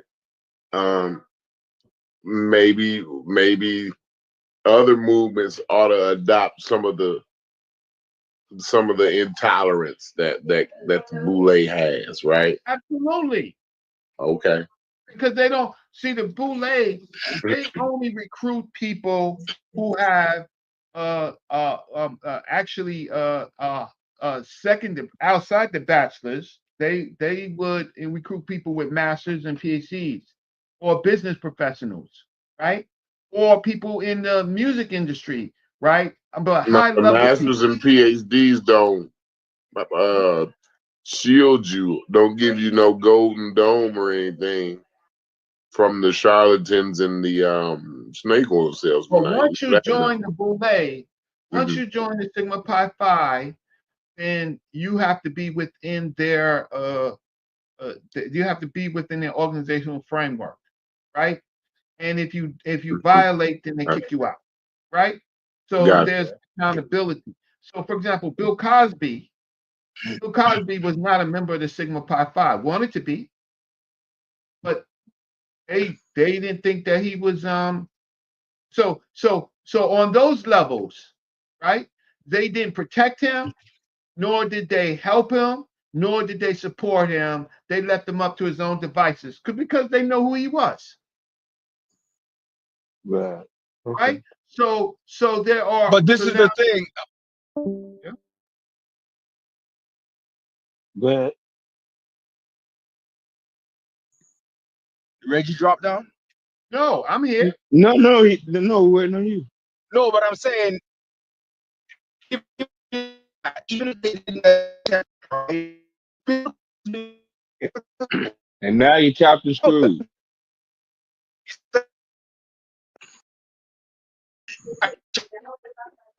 Man, that's right. You must be in a bad area. I really want to hear what you got to say too. Yeah, man, I really want to hear what you got to say. DJ Paul and no, I'm Juicy J got you. on.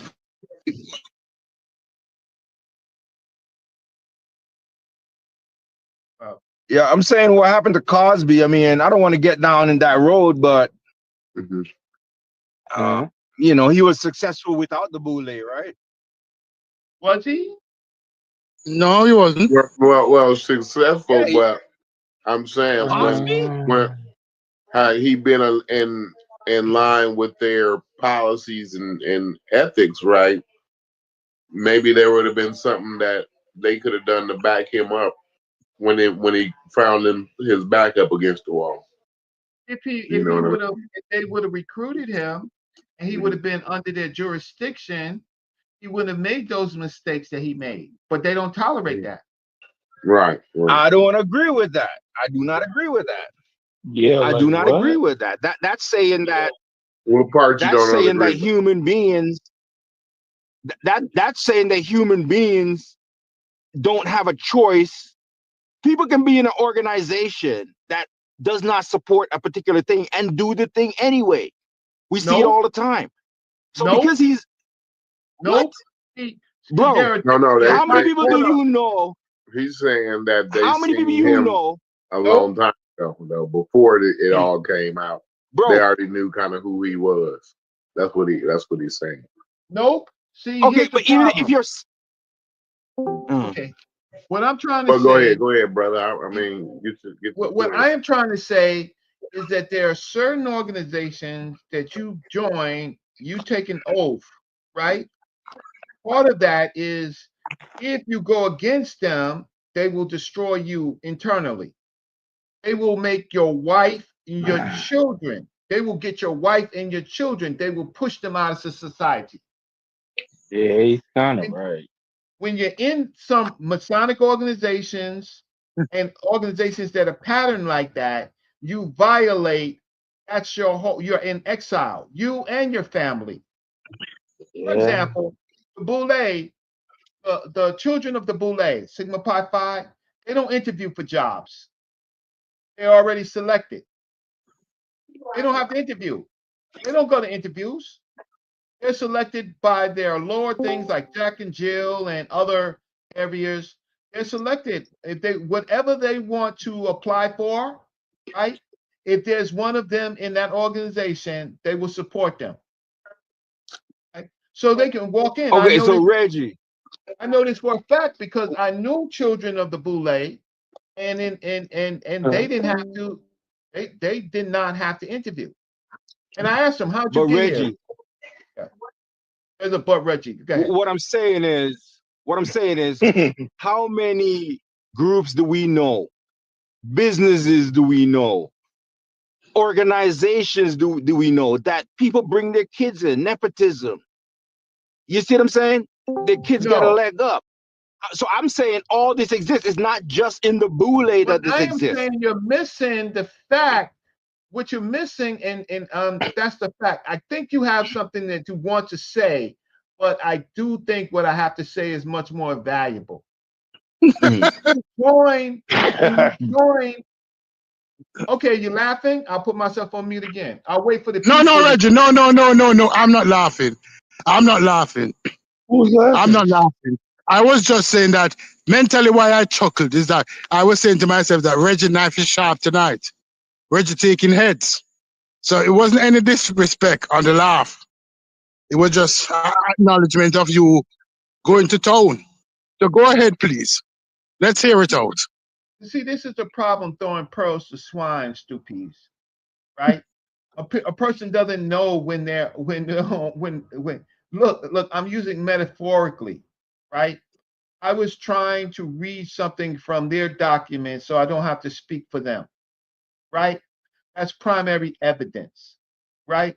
Now, there are Masonic organizations on a high level, and there are these other elite organizations, right? When you're in there, right?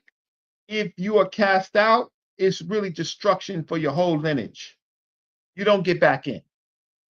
Now, you probably don't think that this type of stuff happens, but it happens in certain law offices, in certain businesses on a very high level, right? You go against the king, you're exiled, right? You're subservient to the king. Now, because Black folks in America, right, we're so used to the way in which we think we live, we don't understand the hierarchical organizations, right, that really control America, white America, and the black organizations that participate in this, who find this structure appealing. So we think that we are free. We're not No, free. but based on what you're saying now, Reggie, based on what you're saying now, is that many persons, especially poor people in America, destiny has already been written. Are you implying that? Say that one more time. That many persons, especially poor people, who don't have those ties, destiny has already been written. They can only rise thus far and no further. No, they can rise. They can rise, and if they rise per chance, they may be recruited in these organizations. But you know, Okay. So this is the thing, Stoopies, right? And this is where I was going to go to crime and stuff to show what, because we're having this conversation in a black group, right? But these conversations happen in white groups too. This conversation that we're having right now is a conspiracy mindset, right? Because you're going to tell me you don't have to interview a job, but I know plenty of companies we've all worked from that you see the boss's kid come in. This guy works for the company for years. His kid comes in, gets right out of college, don't have to interview for no job, gets a job. Nepotism. It's a thing. And so it doesn't have to be bigger you. than nepotism. So you're looking Yeah, at it but as I'm nepotism. saying, no, brother. What I'm saying is this type of stuff happens. It doesn't matter why are you what group you're going to disagreeing with tell me me? about.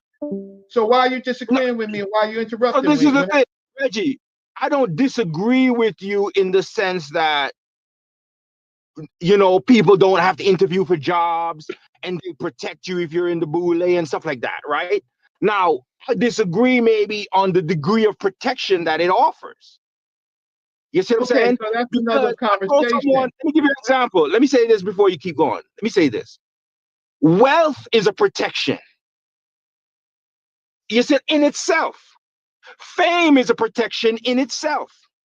Bill Cosby, because of his image on television, a lot of people still can't put it in their mind that he could have done some nefarious stuff. Jeffrey Epstein, because he was wealthy and hobnobbing with all kinds of people, didn't end up hemmed up in the justice system till 2005. And then when he got in the justice system, they gave him a sweetheart deal that they didn't end up arresting him till in the 2013 or 15 or whatever that was.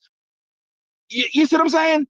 Because of his wealth, because of his connections, because of money, because of fame. People don't want to believe you can do certain things, but you're just a human like everybody else. You can do the same wicked shit or the same good stuff.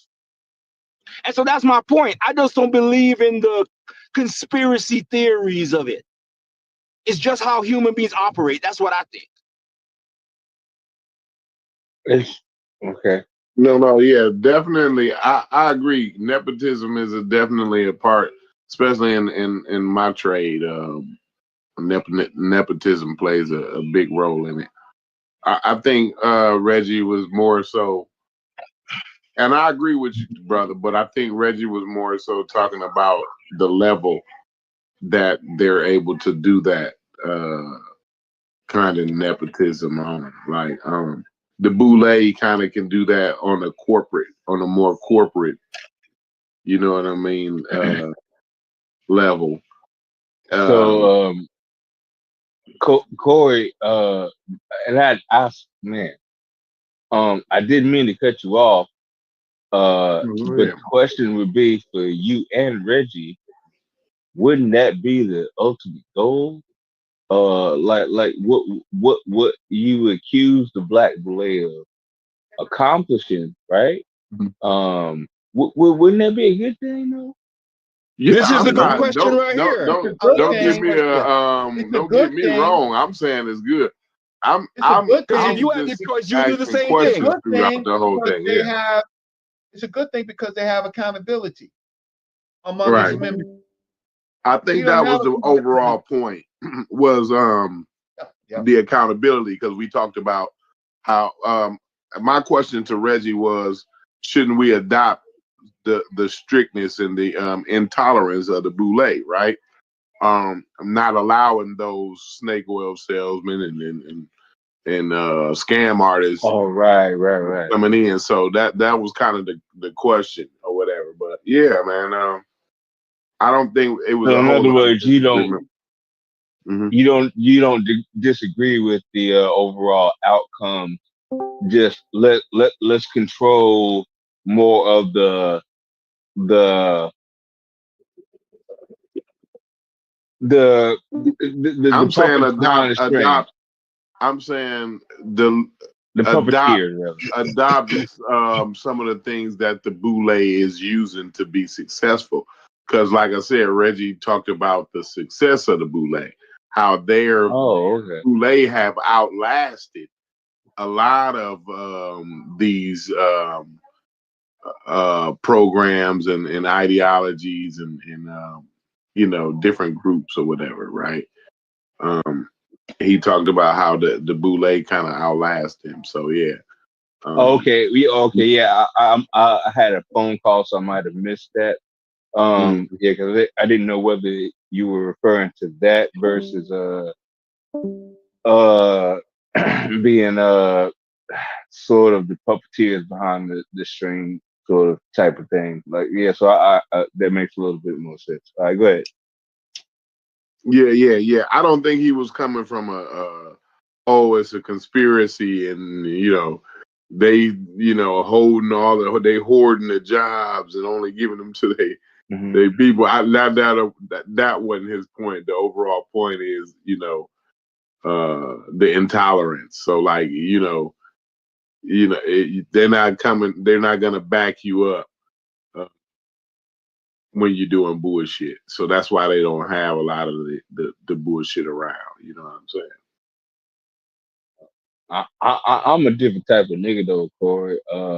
I'm all with the black boule. Like, I thought that was the whole goddamn point. Yeah, You know, I like it. I'm down with it. I'm down with it. You know what I mean? I don't consider myself like boule or nothing, but what I mean, I don't have a problem with it at all. I don't have a problem with it at all. right. My question, Right. Corey, is Mhm. this organization an inclusive organization, or are there parameters No, set? it's not. And I That's think the that whole was point, Reggie's right? point. Yeah, it's not an inclusive organization, right? So, But so that's my issue. certain criteria that got to be met, and it's a strict criteria. And if you don't meet those criterias, you can't be a part of the organization. Or you can benefit from the organization. Let's use that word. You can benefit from the organization. Oh, Right, I So, think right, you right, right. benefit. Mhm. Well, I I think you benefit guarantee you, indirectly. I'm a bet. I'll bet if you look up what these organizations do in the community, Uh-huh. you'll see they do good things in the community, in the Right. black community. I Oh, guarantee it. definitely, But it might just yeah. be selective. But Right.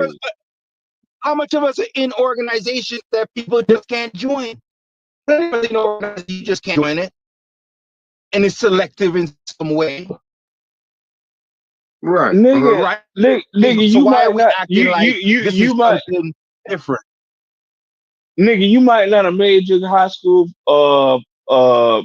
football team. That don't mean them niggas didn't do good or you didn't benefit when them niggas when goddamn what's that day they call when the Homecoming. the team homecoming when home yeah, my bad Corey, medical problems, nigga, my brain ain't working.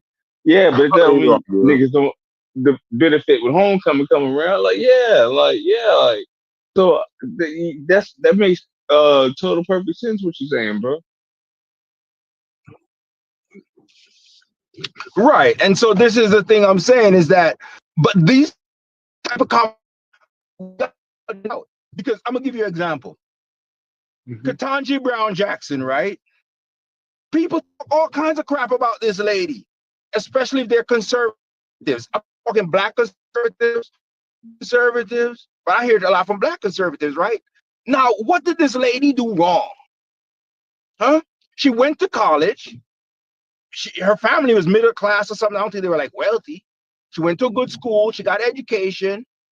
Okay, she's married. People complain she's married to a white dude. They say she doesn't know what a woman is, all kinds of crap. But she ain't out there shooting nobody. She ain't out there robbing nobody last Right. I checked. She did everything that if my kid went and did what she did, I'll be proud of my kid. So what do we want? You said if my kid joined the Exactly that. boule, I'll be proud of my We kid. want Ketanji Browns. We want a bunch of her around. Yeah, we need more of that. Yeah. Do you want her to hit the streets and then she's cool now? Do you want to be doing the lecture circuit talking a bunch of crap and then she's cool? That what you got to do? Be cool? Yeah, because Well, that's Or would all. you rather we can her do be That's on some the all Supreme it's Jasmine Court about. Crockett too now. making We can do rules? some Jasmine Crockett too now, West Side. You know what I mean? Exactly. Okay. I Exactly. don't think now And Jasmine so this is Crockett. what I I'm don't think saying. she's as boule as a Ketanji Brown, but I'm saying like so we could do both. We can do both of those. You know what I mean? I don't even think Chikanji Brown is even in the boule per se. She's an educated woman. If you're educated, you got a certain position, you gonna run around that in a certain class and got a certain position. Now, I don't agree with you excluding yourself totally from people of a lower class, right? I think you should still be engaged with them and still, help, right? Because you just got lucky. Not really special. You just got lucky, really, at the end of the day, to end up where you're at. You know what I mean? And so, but I wouldn't be crying down these people when they're some of the better people in our society. You know what I mean? Yeah, yeah, you on the So bottom. you're At least for me.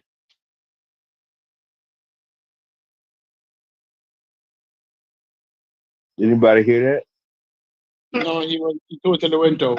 Yeah. Oh, Yeah. y'all faked me out. Y'all juked me a long time ago, man. I've been lost for at least over an hour now. But a good conversation. I definitely love the fact that everybody kept it cordial. Always love that. Shout out to you, brother Reggie. Well, lost in what sense? Logic. It's like some kind of way. I didn't notice the off ramp that we took. Right, like I felt like we ran right up against a crucial point of like the future of Pan Africanism. No, Mm-hmm. we Like move ran faster. We move faster. We in move some faster. kind of way. I think that there's so much there for us to be able to hash out. And it was almost like to me, this was the first time I had heard people talk about their end goal for Pan Africanism. Most of the time, I don't even get an answer. But it seemed like at the time, maybe Right. nobody was either hearing it or curious about that or why that was such a thing. And it kind of got lost in the other conversations, and we got off of that, and it kind of had been not exactly like we hadn't really been on point since then. We had just been all over the place. It was a question that was asked over and over and over and over again today. So I think that's the reason why we might have gotten some Yeah, we move faster. We're talking about the answers. bully, the Jack and Jill organization. We're talking about their impact on Black America, if it is a necessary component for the development of the people. To me, that is Pan Africanism. Go ahead. Jack and Jill is Pan-Africanism? Yes. You say Elaborate. elitism is Pan Africanism? Elaborate. I don't consider that elitism. But I don't think it's Pan Africanism per se. I think it may be like an over like maybe somebody might be overdoing it, recognizing that like you need to be of a certain something, right? In order to be able to just be successful in society, right? So Mm-hmm. how can I take a person who's not successful in society and point to them as our whatever leader? You know what I'm saying? Like so you would have to maybe cultivate these particular leaders of society into a particular mold, right, where they have this particular interest first, but whole time you're adding that to Yeah. something that already succeeds in society. Like you're not you're not rediscovering what it takes to be successful in society. No, you're taking what's successful in society and utilizing it for your purpose. Well, And well, I can that's how I explain. look at it. I can explain why it's not elitist to me. But the thing is, I actually kind of It's interrupted you. definitely elitist. So Definitely. yeah. So Right. I'd rather you get back to your point, and then we can go into that afterwards. Because I interrupted you. So yeah. What? In other words, what were you originally saying before I interjected that? Before I said that we never got off the off ramp to what's Hmm. called. Hmm. So I said we never got off the off ramp to it because like that's where the strategy should like from there. I think that that's where you kind of you need to railroad into like the label is bad at that point. Like you know what I'm saying? We've got three different ideas about Pan Africanism that don't work. You know what I'm saying? Like it's I'd say more than three, but go ahead. right, but you know what I'm saying? I'm just using that. Like we got so now we're up to three and counting of things that don't work. And not saying it don't work, but like bricks would be a really far reach for what we're economically capable of right now. And if we focused on the things that benefited us economically, um, maybe a need for something like bricks it might not be as necessary. You know what I'm saying? Like we might get this money and then realize that we actually can we can galvanize in different ways rather than just politically at that point. You know what I'm saying? We might actually have that might open up a lot more options than we realize, but we gotta take one step at a time. Well, there's quite a few things I could say. You know what? Let me break it down because I think each individual conversation will go different ways, right? Let's start with the first one, right? Um, I'm I'm gonna take it back a little bit.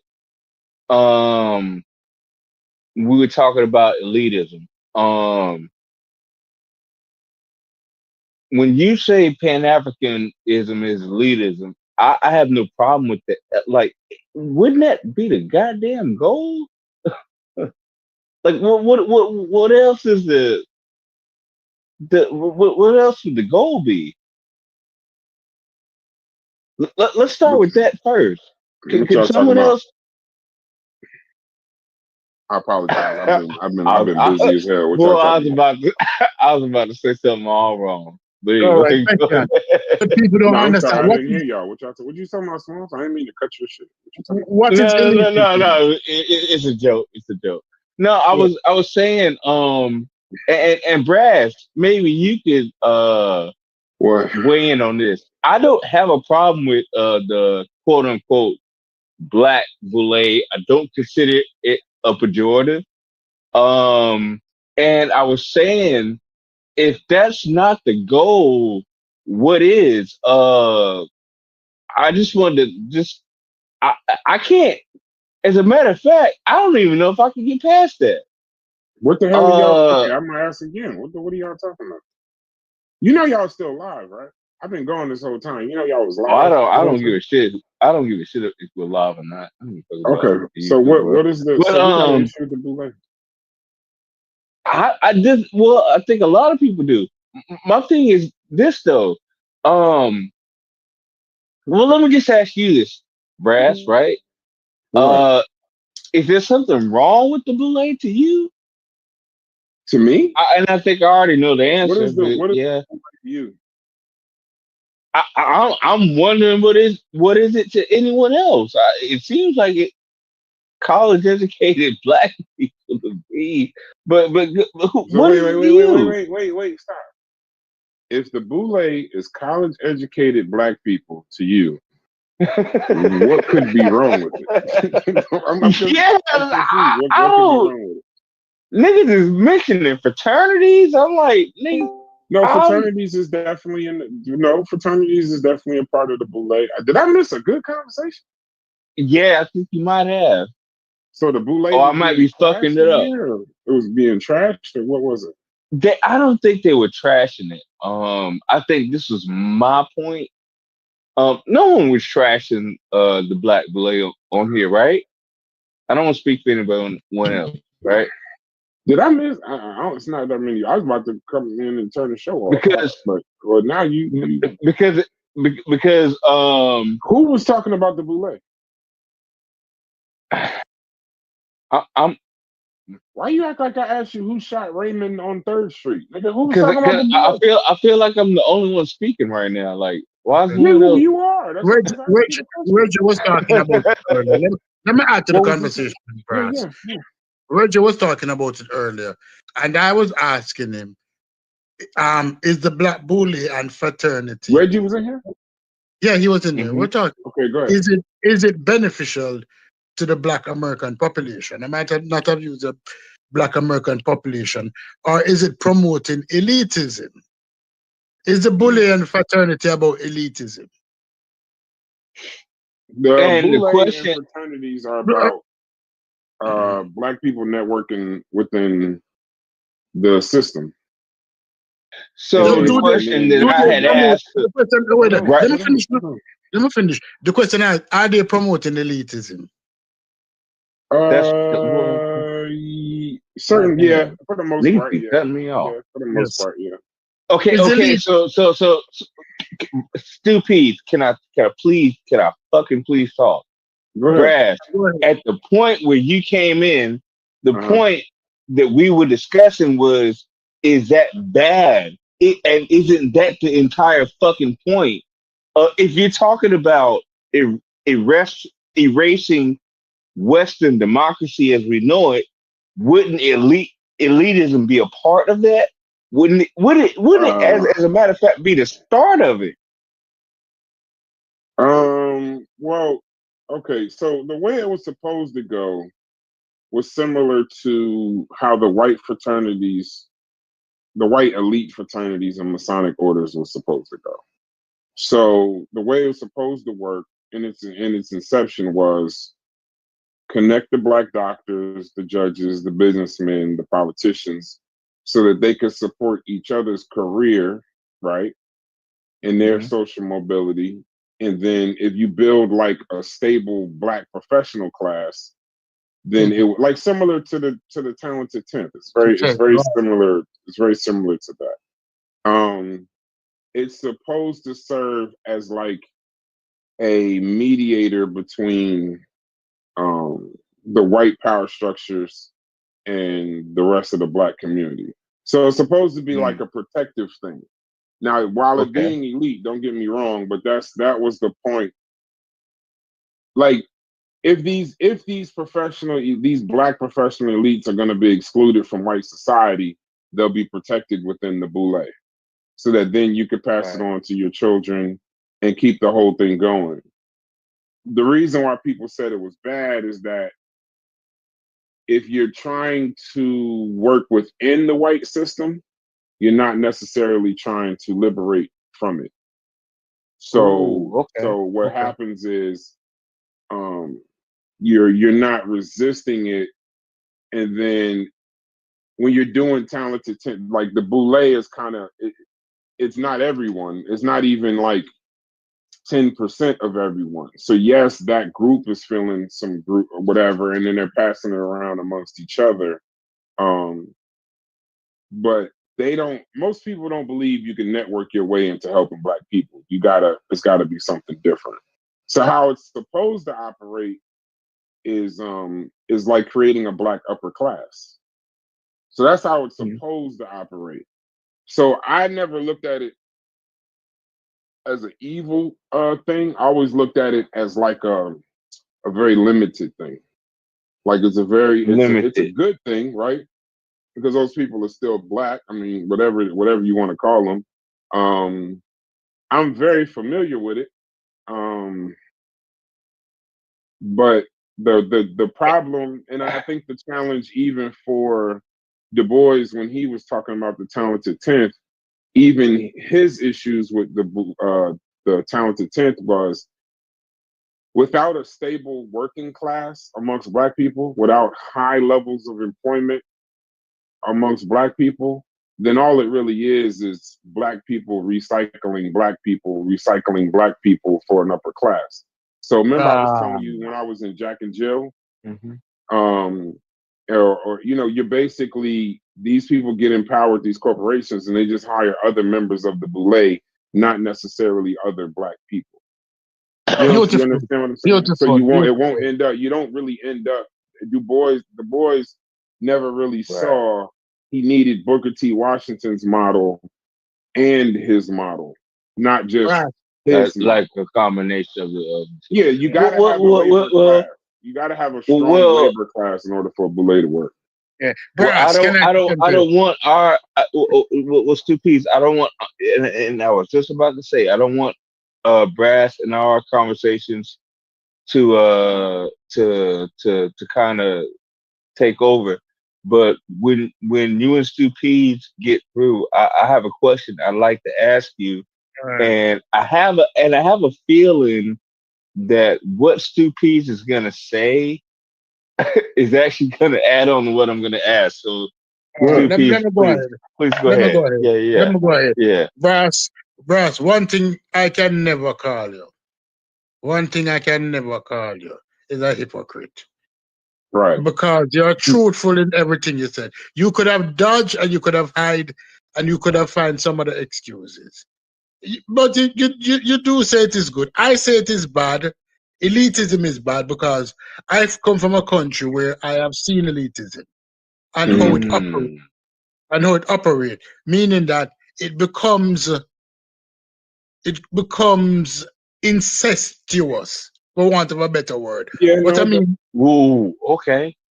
It does. You marry inside of it. You hire inside of it. The Black families tend to live in the same areas. Their kids do Jack and Jill tend to be in relationships and have children with each other. Yeah, I get it. Yeah, it does not expand outside, so it does not actually reach down, because the original thing that W.E.B. Du Bois was promoting is that the 10% will first be elevated, and by them reaching higher heights, they'll be able to reach down and pull the rest of Black people up to those heights. But in Jack and Jill organization and incentive organization, in Jamaica we call it uptown. In uptown girls date uptown boys. More 1 and 2, you'll have 1 and 2 will come out of the norm because a bad man them love. Like a Cindy Breakspear would date a Bob Marley, a Tom Tavares Finson daughter would date a notorious gunman. People know about it. 1 and 2 will come out occasionally and date outside, but it rarely happens. So it is not elevated. And then what it becomes now is a beacon to see this is what success look like. If you're not a part of this, like a Jack and Jill person will say to a girl outside, I cannot bring you home because you do not bring anything to my table apart from yourself. You might have some money, but you do not have any connections. Your father was not judge, your grandfather was not lawyer, a dentist, a pharmacist, was a part of this organization. right? So when people talking about, oh, I want a 10% man, I want a 666 man, Right. and you realize that most of these girls who say they want a 666 man, I said to them, say, who was your father? Who you know? Which man you want? Because most of those men already wife is selected from a specific group. You do not come with any connection to be a part of his table. And you know that I'm not lying when I say this, Brass. You know it's for a fact. That when you see people talking about that, and even when Kevin Samuels was talking, I know that you were laughing. Yeah. Because he himself had no connections either. None. He's just talking. He was just talking. Listen, I was in Jack and Jill, so I know. Yeah. I know that. I know that. It just doesn't really work for the overall people. If the overall group needs jobs and employment, then it doesn't work only It for the falls people apart. that's inside of it. Yeah, you're protected. It's an installation kind of thing. But now I want to be clear on something. So Pure Black is in the chat and he says, name name a more successful Boule member than Bill Cosby. Sometimes y'all got to get the entertainers out of y'all mind because the point of the Boule wasn't really For it entertainers. It wasn't was really never for for entertainment. entertainment. Yeah, it It's was for business more. people. Yeah, it was business people, lawyers, Okay. doctors, judges, CEOs of corporations, board members. Like if one person got onto a board, they would try to get other Boule members on a board. And then one of the main things was ministers in politics. So the Yeah. most successful Boule, And most the people most know that. successful Boule member was Martin Luther King. Yeah. Yeah, the most successful Boule member was definitely Martin Luther King. And if you wanted to go So after that, you would say I would go all politicians before I would get to. I can name 7, mhm. 8 politicians before you get to Bill Cosby. Bill Cosby was just an entertainer, and then based Right. on how his legacy ended, um, I think that removes uh, Bill Cosby from the quote unquote Boule conversation. So there's a lot of members of Robert Johnson. Um, that's how you end up with basketball players. There are some athletes that get They, into the Boule, but a lot of the athletes, their income is new money. You ever heard the term? This is new money. It's not necessarily old money. So these are people that are really rich really quickly, and they don't really feel like they have a need for any kind of upper class system. But I think any class to reject a black upper class would be kind of foolish to me. no, That's just my opinion. I agree with you. That I Mhm. agree with you totally on that. That you cannot reject a black upper class because No, it's only natural. Absolutely not. It's only natural that Natural. a black Right. upper class will form as black people increase in their wealth, in their status, in their educational level. They're going to rise to the upper class, and then they're going to start associating with each other. But my yeah, problem is it's a problem that I've seen everywhere. But it's the same for the white upper class. It's the same for the white old money. White right. old money is incestuous. It's the same thing it do. That's what the black upper class pattern in itself of the white upper class. Go and watch the HBO. Anybody listening, go and watch a new HBO show. The one, what's his name? I don't remember his name, but a new HBO show that will show you the black and white upper classes. And those Yeah, families still exist today in the same upper classes because they always intermarry and they always promote each other to positions of power. yeah. But I mean, Because, but that's why I go to politics. yeah, Rangel, Vernon Jordan, the CEO of Merck, Frazier. These are people that were a necessity. And then you can kind of go MLK and then go out from him. All Boule. Civil rights movement. All Boule. all Ministers. bully. Boule. This, Yeah. you know, And my question, my big question, Brass, is it in the overall objective of Pan Africanism, right? Wouldn't there have to? Wouldn't there be some? Wouldn't there have to be some sense of a sort of elitist mentality that would have to take place, or would No, be No, no, no? Okay, no. okay. because You the explain that. Boule and Pan Africanism, in my opinion, are damn near exact opposite. Okay, Um, okay. the Boule is not inclusive; it's exclusive. Pan Africanism is very inclusive. I keep saying pan all. That's true. Where we're getting confused, and I'm gonna stay on this point. I hear everybody kind of, matter of fact, welcome Babylon done to the server. But one of the things that I think we're all getting, everybody has, from what I'm hearing, even in this conversation, I'm gonna go back and listen to it, but I left maybe about 2-3 hours ago. They're just rejecting, they're just talking about a version of Pan-Africanism that fits what they're trying to do. Yeah. And I don't It's even have a real challenge for that, or with that, if that's what they want to do. But I mean, Pan is still all. all. So if you wanna say it's black nationalism, if you want to say it's black civic duty, if you want to say it's black activism, a lot of what I'm hearing described in here, and all of it is good, but it isn't Pan Africanism. And so I'm like, Right. I won't agree to it. I don't care how you dress it up. When I was talking about Psycho and Du Bois got disillusioned with trying to do Pan Africanism on this continent. He did. That's Right. why he ended up with Nkrumah to write a book. Yes, but he did eventually end up. To say he didn't believe. Eventually, over time, he realized Talented Tenth didn't work. Similar to like a trickle down economic type of situation, he ended up working for Nkrumah. And when he went But over question. there, All right. Couldn't W.E. Du Bois got disenfranchised with the whole elitism that existed in the yeah, the bully? disillusionment, because it didn't make it down. He was in real time. He was watching it not make it down to. If you got a black elite class, so you have a black upper class, that's Right. obviously not the majority of all black people. So the Right. success of all of that elite class, it wasn't trickling down to everyone else. He So saw Yeah. that. and he saw that. He started to run away from the Talented Tenth. So he went and wrote the book for Nkrumah, and he died in Ghana.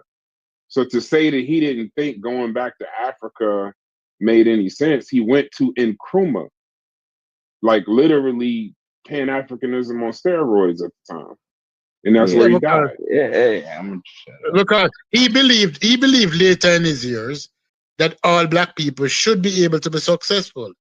And when he tried the talented tent, he realized that if he followed the talented tent model, is that the wealth and the development will only be limited to the oligarchs, that the black people were becoming oligarchs. The black people was becoming a nation within a nation within a nation, meaning that black people in white America, the elite or the bully in the black society. And anybody who looks at that and is comfortable with that is going to have a problem. Anybody who's educated is going to have a problem with that. Because I know that you see it when you realize that, oh, but let's go back 3 generations. The intermarrying, the specific group, the invites are not open to other people unless they establish a large amount of wealth, right? Oprah wasn't originally a member of the bully, but when her wealth reached a certain level, she was invited within the organization. She became a part of that organization. She got Yeah, invited to. yeah, and then also remember, Carter G. Woodson. Um, that's the miseducation of the Negro elite. Mm-hmm. So even he began to say that the Talented Tenth turned away from the masses of black people and joined the oppressor. When they got up in them rooms with the white upper class and started dealing with them in politics and dealing with them in finance, they just forgot about the masses of people. Uh, a speech that he made later was, I assumed at the Second Armenia Conference in 1948, I assumed that with knowledge, sacrifice would automatically follow. It does not. The Mm-hmm. educated few have too often worked for their own advantage and not for the people. So he was disappointed with um, um, his own idea, his own ideology that he picked up from William Morehouse, a minister, by the way. And Mm-hmm. what he did was he got disappointed with integration and capitalism. So he went to Nkrumah. He did help him to write, I think it was Encyclopedia Africana, and he renounced his U.S. citizenship and became a Ghanaian citizen. So yeah, he was definitely disillusioned. And then on top of that, Nkrumah, remember, was on socialism. So even his Right. Pan-Africanism was Pan-African socialism, and he got frustrated with his own idea, and that's a very poignant thought to say. I would think that when you get this education, you would sacrifice, but apparently that wasn't the case. It wasn't just making elite. It was being the talented 10th wasn't just about joining an elite class. The talented 10th was also about you're joining this elite class for the purpose of raising the masses. But he was Beautiful. so against Booker T. Washington and his strategy. And Booker T. Washington, you could say that he wasn't an elitist, but I mean, shit, he was working with the president of the United States. I mean, he was doing those schools and Tuskegee trade schools, those were all funded by white philanthropists too. So he Yeah. was involved with it too. I keep telling you, the perfect mix would be if them two collaborated rather than competed. Yeah, but the But problem is that they competed. W.E.B. Du Bois was in an echo chamber also. He fell into an echo chamber among his peers in the elite who believed the lie that they constructed, that they were better than the average Negro, that they surpassed the average Negro. That's what happened to the elites, and that's why elitism is dangerous within any culture or any race. Because once you start developing elitism, they believe that they're better than the average person within their culture. So in white elitism, in the Victorians' time, you had those white people who developed a Mary Antoinette would say, if the people can't get bread, let them eat cake instead. They start thinking different, that they're above, that they're not normal, that they're above average, that they're super special. That's the problem I have with elitism. Yeah, but he did have some critics. They just weren't in the elite class. I mean, Yeah, yeah, yeah. Booker T. Washington, Garvey, Carter G. Woodson, Pauls was on his ass. Yeah, but he was They wasn't listening to playing them. no games. And then But he later was, on in the 60s and 70s, yeah. I think Mujasi mentioned him earlier when I was on, Walter Rodney and then Stokely Carmichael and them. They were on his ass. So he did it. But here's the thing, Smalls. When you're in that elite class, and we hear this in these conversations a lot of times, you hear a lot of times people say, I can't believe you said that. I can't, to me, Bryce, I can't believe you said that, or I can't believe you don't know that, or I can't believe this. There is a disconnection. To be in that elite class, you do have a disconnection somewhat from the masses. You The don't echo fully chamber. you don't fully understand what's going on in the quote unquote masses. One of the cheat codes I got was going from a farm to the projects before we got money.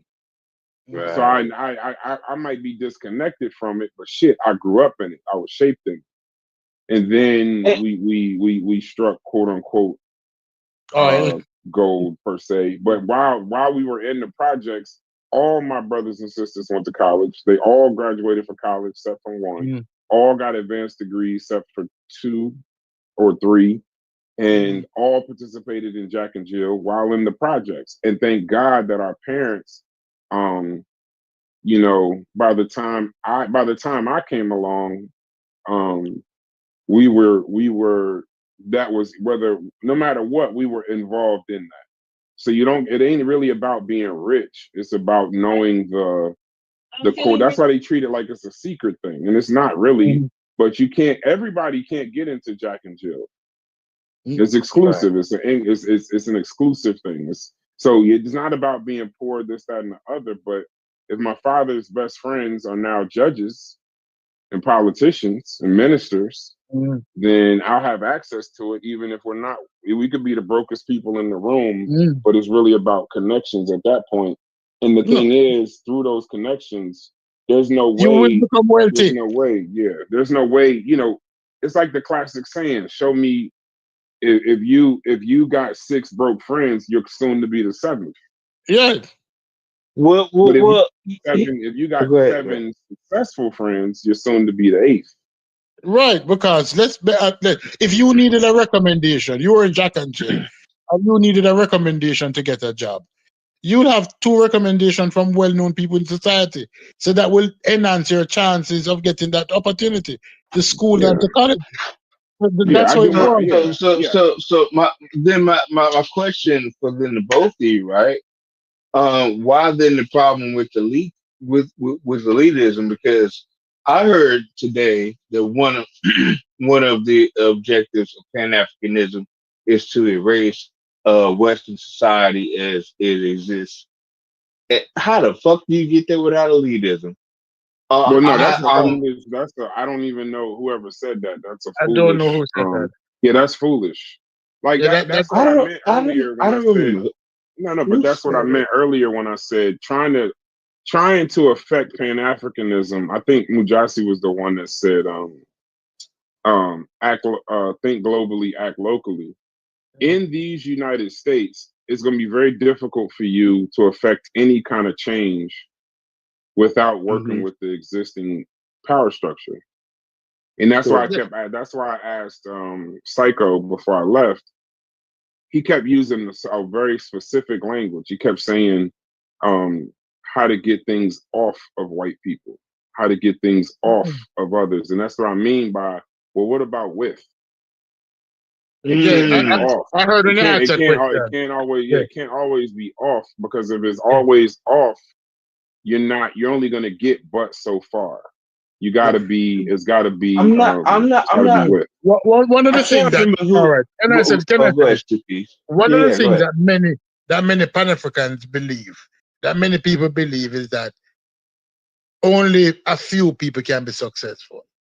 So they're actually playing king of the hill. That only one person can be at the top of the hill at the same time. That the hill is not big enough, or the peak of the hill is not flat enough to accommodate more than one group. So they're saying that if I am successful, white people have to be at the bottom of the hill. And that is not true. And Right. that is Well, not true. it's just not realistic. And it's not not realistic not in either. the But not in the United Yeah. States. We have a set. There's a power structure in the United States. That's why when the Pan Africanists that I talk to, Stu Peas, yeah. I mean, they're running from this ideal now. But all the conversations I've had with people that were kind of following Pan Africanism outside of the people we're talking to, it was always, the people that would say things like, "We're gonna buy some land. We're gonna buy a large group of land. We're gonna get some homes, and it's gonna be all black and in and of that." Now, here's the second thing that's happened before, and it's happened successfully, I would assume, before. Um, but then when you go that route and try to do it within this integrated economic system, and especially in a capitalistic society, if you don't plan on getting involved in politics It or won't or last. It something won't of last. that, it won't last very long. Yeah, because what people don't understand is that when people talk about Pan Africanism and they're talking about isolationist argument, they said you cannot isolate in a country that is integrated. It will never happen. It can never happen. Well, It's you common. can, but you just end up radical as hell. That's why you end up stupies with some of the Pan Africanists saying we're gonna get a gun and just take it. Then you get other Pan Africanists saying, what is it? You're gonna get other Pan Africanists that say, we just gonna go off and be separate. And then you get the people that just go disillusioned and say, And I some niggas understood. say kill Whitey. All right. Like, let's Yeah, be real. or no. But see, y'all keep going to white people. There are certain parts of Pan Africanists that just say fuck Africa. Why am I focused on Africa? I should be focused on just us. And what happens with that is you end up saying fuck everything internationally and just try to build something here. But even if your focus is the United States, it's gonna have to be an integrated plan. Right. It doesn't make sense any other But way. but you're trying to integrate also. You're trying to integrate. You're trying to say fuck everything in a country that understand that even it and itself, as powerful as America is, it realized that it cannot survive by closing its borders. No country can, especially in the we do not manufacture everything that you need. So you have That's to true. include other countries. So, but other people thinking back 50 or 100 years ago, they don't read history and they don't study economics. So But just just the economics of it doesn't make sense unless you go completely racist. are Even native. Europeans, And they take a completely native. yeah. Well, but Europeans won't even last. That'll be the death. The death of diversity in the United States will be the death of of the United States. Yes. Because there's not enough. I keep saying it. I know this starts with Frederick Douglass. Everybody keeps saying I'm parroting John Hope Bryant. John Hope Bryant is just the guy with social media on steroids saying we need more educated white people to drive GDP. But that's just now there's just not enough white people. If you're gonna keep everybody else out of trying to be in a class that's gonna help us drive GDP, then I hope to God y'all got a factory somewhere creating educated white people No, that are but going to not work uneducated GDP. white This is not people. a race issue. This is a manpower issue. There's just not enough white people to say we don't want any black people, we don't want That shit any even sound minorities, crazy. we don't No. want anything. It just doesn't make Listen, sense. Just off listen, I Brad. guess that would be a scientific genetic argument Yeah, per se. Brass, I had a conversation with this person before I got COVID and before I got my heart attack in January. And he was talking about the election and closing the borders. And I was saying to him, say, listen, as much as how you think that immigrants are taking over, the population of the United States is under 400 million. The population is not enough. You might think it's a lot of people, but when you go into middle America, when you go into certain states, the population is dismal. How much people live in Oklahoma?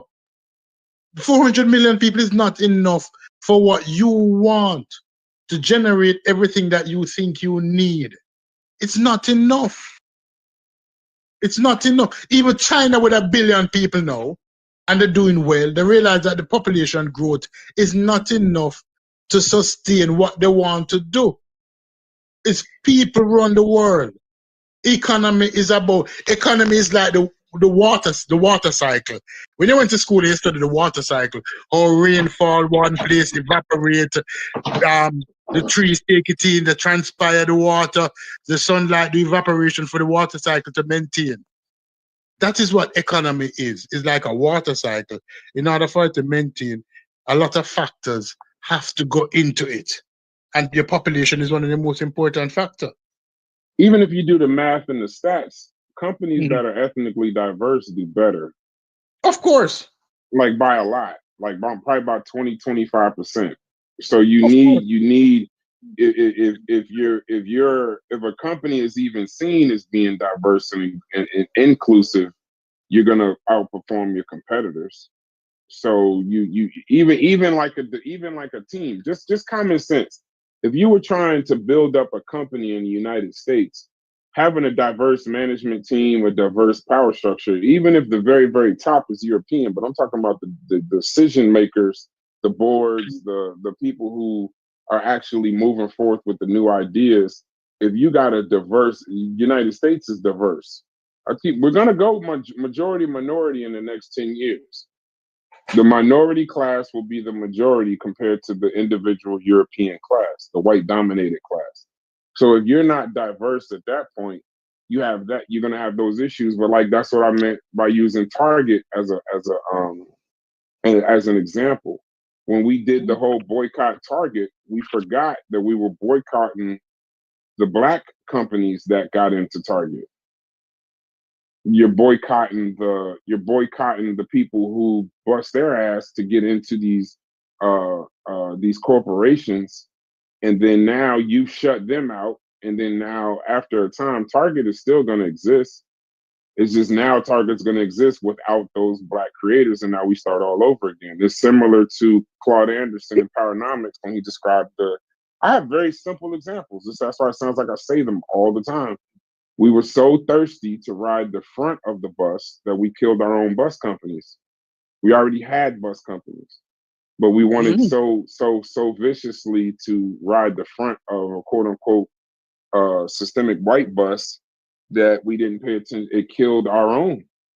We had our Yeah. own. If you pay attention, even before the civil rights movement, you got to look up AJ Gaston. We had our own life insurance. We had our own. We had a lot of all our own things. It may have been not as advanced in this, that, and the other, but I see no problem with the guy that knocks on the door. That's a great book.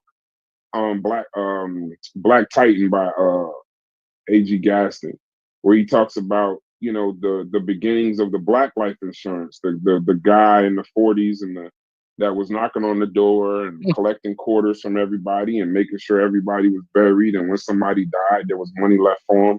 Those little dimes, quarters, and everything like that, they came and sat. They wrote in a little notebook, and everybody, we was doing all of that. But then as time goes on, we end up integrated into the overall power structure. No, So but it's going then to be very difficult to do Pan-Africanism in the United States. It's just my no, opinion. the thing about inclusiveness and the thing that you just mentioned, that everything that existed before, is that who to know, over time we may have lost it all, because there is no, everything now is a monopoly, and people don't want to agree with that. When I tell people that, if you look at even your eyeglasses that you wear, there's only 2 or 3 companies in the world that make eyeglasses, right? Everything is a monopoly. The civil rights as an approach is that we rushed into it because we wanted to be inclusive, wanted to be a part of the bigger system that we thought was the better system. And it wasn't. It wasn't necessarily the better system because it wasn't designed primarily for us. The guy going door to door selling the insurance, his system was tailored for black people who couldn't afford the insurance one time for the month. So he'd come weekly and collect it. Right? But then we wanted to be a part of a system that wasn't designed for us. And so we fell behind. But what Pan-Africanism won't work in America, because if we think as it as a global thing, what would work is what you're trying to sell. Is that, listen, let's take baby steps. We know that we're not going to achieve everything overnight, but let's take baby steps. Let's start with life insurance. Let's start with financial responsibility. Let's stop Right. focusing on ourselves and start focusing on our children. That's how we move forward. That's the American version of Pan-Africanism. Call it anything you want to, if you don't want to call it Pan-Africanism. And say people get on board. But that's it. What's the 10-year plan? What's the 20-year plan? Yeah, but I mean, it goes all the way down. Integration was definitely a civil rights win, no question. But you almost got to have a parallel focus on our own economics. Now that is something that everybody else did. They may stay into Right. these white banks, but you had to have some kind of parallel focus on our own economics also along with it. So what happened was we traded a lot of our ownership for access. So we did a lot. We had black institutions, we had black banks, we had black movie theaters, black retail. But after a while, when the integration happened, and it was great, it was a great civil rights win. But when we went into these quote unquote white banks, white schools, white retail, white theaters, white buses, we didn't have the parallel focus of continuing what we already had. And then when we went in mass to the integrated stuff, because we had access to it now, we just didn't focus enough on what we already had. So when they No, keep but saying upon that, things like we should do things like we should do, I hear it all the time. We should do like the Jews and do like the Asians and do like the all of that kind of stuff. We just didn't have the parallel focus, and that was a misstep. And I think it's something that can be fixed though with just a simple thing of financial literacy. If you get the financial literacy, um, diversity and financial literacy equals equity. and it always has worked. It's always worked like that. And I think that if we focused on that, I think that that would be a much better thing. I don't think a lot of people paid attention with affirmative action and DEI, how almost as soon as they were put into place, they immediately didn't become. We moved down to like from the number one reason for the policy to when they moved it from Black or African American or African descendant of slaves, however you want to do it. When we moved the focus away from us and just focused the civil rights on all marginalized groups, there's so many marginalized groups in the United States that receive the benefits ahead of us. That's why, you can get called a time for saying you don't care about the shit.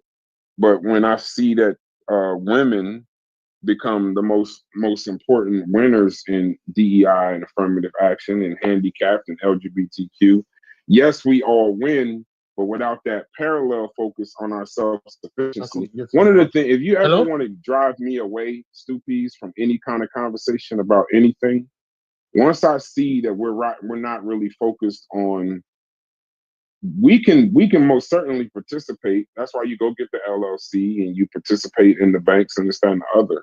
But if y'all not focused on self-determination and building up yourself along with the white power structure that's already in power, that's when I'll just say, well, fuck it. And then that's when I got killed for it before, but that's when I go right back into, fuck it, I'll just focus on my own family and just make sure that my family is straight and make sure all of that, make sure that my generations are taken care of, and then hopefully my son will pick up the fight later. But a lot of Black people, they want it, but they really don't.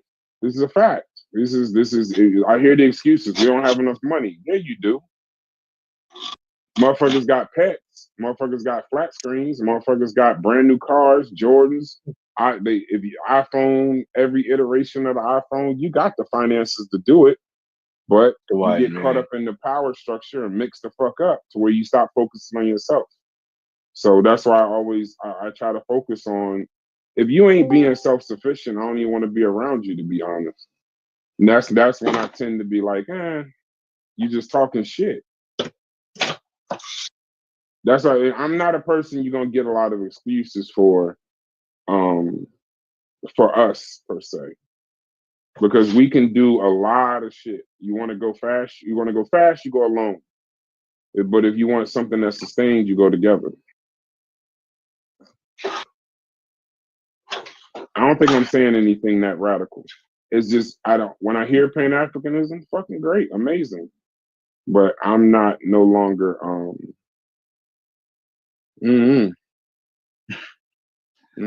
that's why I get selfish. And I don't think I'm selfish. I just want to say the white man for some reason, but I can't find a reason to say so. What'd you it's say? All good. No worries. I'm cooking. Okay. Mm-hmm. Yeah. But I wouldn't blame the boule. I would never blame the boule for, a lot of the blame and the victim stuff is just, you just don't take a lot of personal responsibility. And then that's what? Well, I was going to say, again, my question was, wouldn't there have to be a certain amount of elitism that would have to come? Okay, so I said dismantle the Western world. Let's say that's not your objective as a Pan-African, right? But let's say that, wouldn't there have to be a certain amount of that would have to come with that, or you don't know? My response to you would be, why do I have to dismantle the Western world to be successful? No, not to dismantle the Western world. That's what you said, though. No. To dismantle the Western world, which was an objective of those guys. What I was saying was, is there a certain amount of elitism? Like I'm addressing the elitism. I don't think that the way that you guys not you guys. The way that the Pan Africans describe their unity seems like elitism to me sometimes even. And I know I'm gonna get jumped on because I said that. That's fine. But I don't really think there's nothing wrong with a certain amount of elitism. So let's say I don't know who said that whole Western world shit, right? Let's forget all of that bullshit. I'm just saying, is there anything wrong with like? Wouldn't that be at a certain point one of the objectives of uh even if you're overcoming the Western influence on us, right? Wouldn't you have to have a certain amount of elitism to get to that point, right? Or no? within Pan Africanism. Yeah, yeah, Overall, like, he's not talking about overall. Elitism, you need to understand what elitism is, because basically you're throwing that word around and not have a full understanding of what it is. you guys were not me. I mean, like Yeah, I have no that's problem with no. the word. You're using the word and not understanding what the concept of elitism actually is. Right? Elitism is a dangerous concept because elitism can, at the most extreme, come to a caste system like you see in India, where castes are now developed. That's an end product of elitism. We have a caste system now being established. If you allow elitism to follow through to its full concept, meaning that within a certain caste, those people are okay. And you have a caste below that and until you have the untouchables. Elitism causes separation of people. Yeah, I didn't think about that. Does it naturally occur? Maybe. Does it maybe it naturally occur? I can't argue if systems are left in place as normal, if the cream don't always rise to the top. Because I've always heard that from I'm young, that the cream rises to the top. But what happened to the rest of the liquid after the cream? Is it discarded? Is it seen as garbage? If you're less than the cream, if you don't tick those boxes that qualify you to become a part of the elite, what are you in the greater society? Are you So an what would you be untouchable suggesting right garbage? now? Because are we kind of getting dangerously close to saying that we just want a whole new organism? Because that's how people No, operate. When they get together, they group up, they do that. So like Pan Africanism isn't like a cure for that. no, it's not. Just do It's it. not. It's not. But what I'm actually saying is that we must always be aware that although it might be an end result of any process, we must always be aware of it. In any experiment, if the fire is too hot, the pot might boil over, the beaker might break. So we have to always be aware of the temperature that exists wherever we are and to prevent the formation of elitism. It's not a Well, good thing. That was Garvey and Du Bois's issue. Right. Garvey was focused on the millions. He was a scammer, but his idea was he was focused on the millions of masses. And Du Bois's idea was the connections, the networking, and the black upper class can fix it. You need both. Right. But the issue is at its core, elitism. If you just do elitism by itself, you're not going to be able to. You don't because you end up with that black upper class gatekeeping everything else, and it never You makes have it to a caste everyone. system. Right. You have a caste system being developed. So then the OAU in I don't know the 60s, and the OAU, they even took the elitism idea to Africa, and that's when they focused on the heads of states. So what happened was you ended up with you basically picture this Smalls Stupid's logic. When you just have elitism, you just end up with a bunch of elites at conferences talking to each other. Beautiful. While Right. everybody on the outside of the conference is fucking starving and struggling. Right. And they're waiting for the elites to fucking create this master plan that never That will trickles never down come. to it. Never I trickles down I to want to them. say something here. If you Yeah, guys get a chance.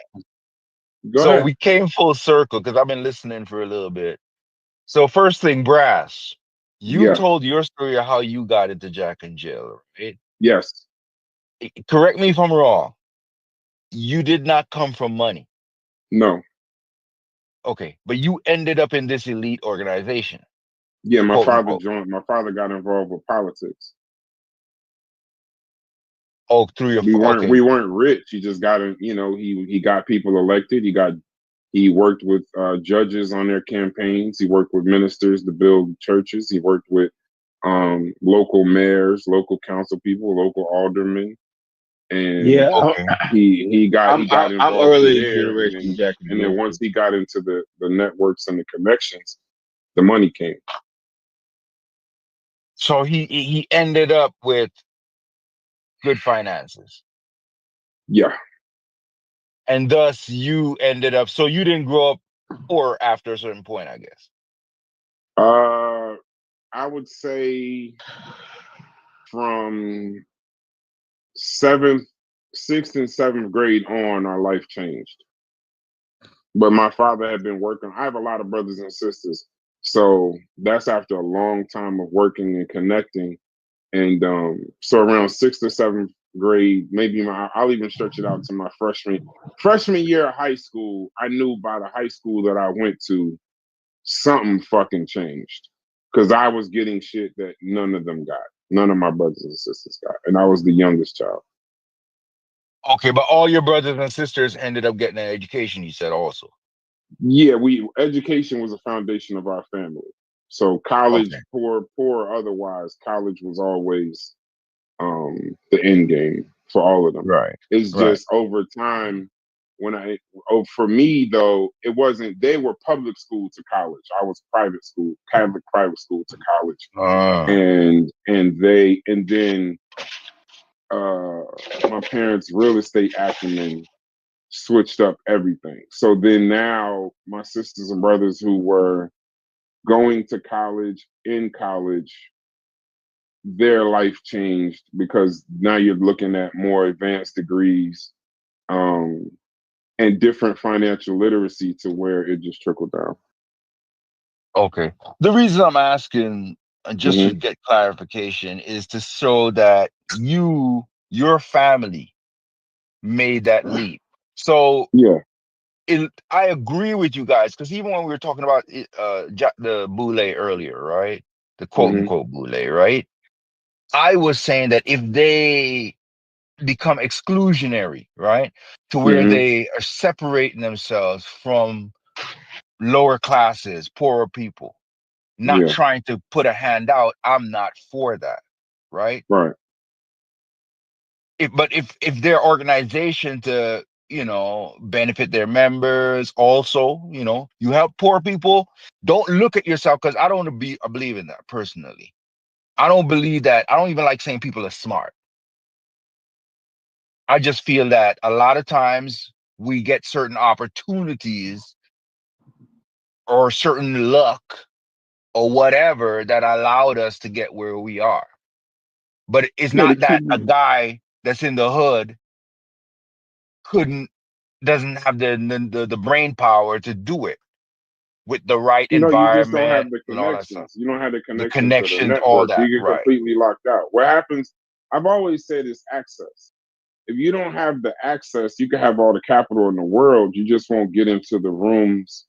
Um, you won't get into the rooms. You don't get the information. Like it's a cheat sheet. You find out Right. about all the companies that are at Series A, so you know where to invest when shit is cheap. When anybody can invest, but the masses don't know. Most Right. people found out about Uncle Nearest by the time it got to store shelves. I found Right. out about Uncle Nearest when it was in Series A. Right. So you're talking about trying to get something at a 30-time price to invest. So then you tell people, oh well, you know, they don't get the access to just something simple like that. They were talking about InvestFest. I watched it on a live stream this entire weekend, Mm. and a lot of people were talking about Uncle Nearest because she was speaking, Well, we knew about Uncle Nearest when it was like 55 cents a share. I don't even know what Uncle Nearest is, honestly, at this point. Uncle Nearest is a black-owned whiskey. So, and it's a very successful company. Now the share So is it's like 30. publicly traded now? Right. Yeah. So Yeah. it's like 30. It's like 30 times. If we got in at 55, 60, 75 cents, it's 30 times that now. So by the time Okay, you I'll have to find look out at that. I'm about wondering it, what the price to earning multiple is and stuff, but I'll have to look at it. yeah. Every When every you $1,000 invested in the beginning is now worth 30,000. So if yeah. you That's close crazy. your eyes and put in Yeah, 10,000, you'd have yeah, $300,000 now easy. yeah. With Exactly. See, yeah, minimum. and so, but the thing is, what you're saying is true. Is that you don't? It's because it's a knowledge thing, right? It's an information thing, right? It's not that Yeah, you The but don't have network. to. these are conversations that don't take place in the newspaper. These are conversations that take Exactly, place at country clubs and golf events and Jack and Jill exactly. events. And for the first time I heard about Uncle Nearest was at a conference that I know everybody can go to. You Mhm. see, So but it's then you like see, it's not even your even family, you said education was a priority, right? In a yeah sense, from the right? Yes, forever but but what he's saying is that his education would not Mhm. have mattered if his father never yeah, it earned wouldn't any have money. mattered. Yeah, it wouldn't have mattered If without your father, the networking and connections. that his I would father have didn't, Yeah, you but would have. I kind of disagree with that to a degree. I understand what you're saying, right? In that, right and I agree with it to a point, in that if your father is connected, people know you in the community, they know now you have a degree, they connect you in too. right. And so it makes it a lot easier, right? But if I'm gonna say, do you go to college or don't go to college, or do you go to trade school, whatever you do, would you take a trade school degree or a college degree or just a high school diploma? I would still recommend getting the Depends on trade your school or the connection. high school diploma. Huh? No, It doesn't. no, It because that's based going on to your put you in the connection. door. Yes, the No, it's not. connections matter. Hold on. I don't understand your question. What were you saying? I didn't understand the question. What I'm saying is Uh, the connections matter, yes. but sometimes Yes. the credentials also get you into the door. If you Yeah. have a high school Okay, diploma, I get where you're going. I get where you're you see going. what I'm Okay, saying? good. Yeah. But So the it's not that connections, I'll say this. If we're being honest, The connection matter the more. the networking and the connections matter way more More. than the degree, way more than the credentials, because you get in the door based on your name. You don't get in the door based on your like the board, any boards of any family members I know that they got in on, Mhm. they skipped the people with the credentials. They skip. Even if I got the credentials, it was like it was assumed. You know what I'm saying? Like it wasn't like if I apply and somebody with better credentials than me, that was the whole Boule concept. Well, even with the fraternities, a lot of the fraternities, the Divine Nine, a Q is gonna hire a Q. It ain't gonna Mhm. even if the credentials are the same, that Omega Psi Phi is going to overrule all the other shit. Right. It's not yeah. So the networks and the Right. networking and the connection, that's how you end up, honestly, West Side, with dumbass white people in very high positions. The Right. credentials don't mean a damn thing. Right. How does George Bush end up president of the United States without George Bush Sr.? Exactly. And It so what I'm doesn't. saying, I'm not disagreeing with you.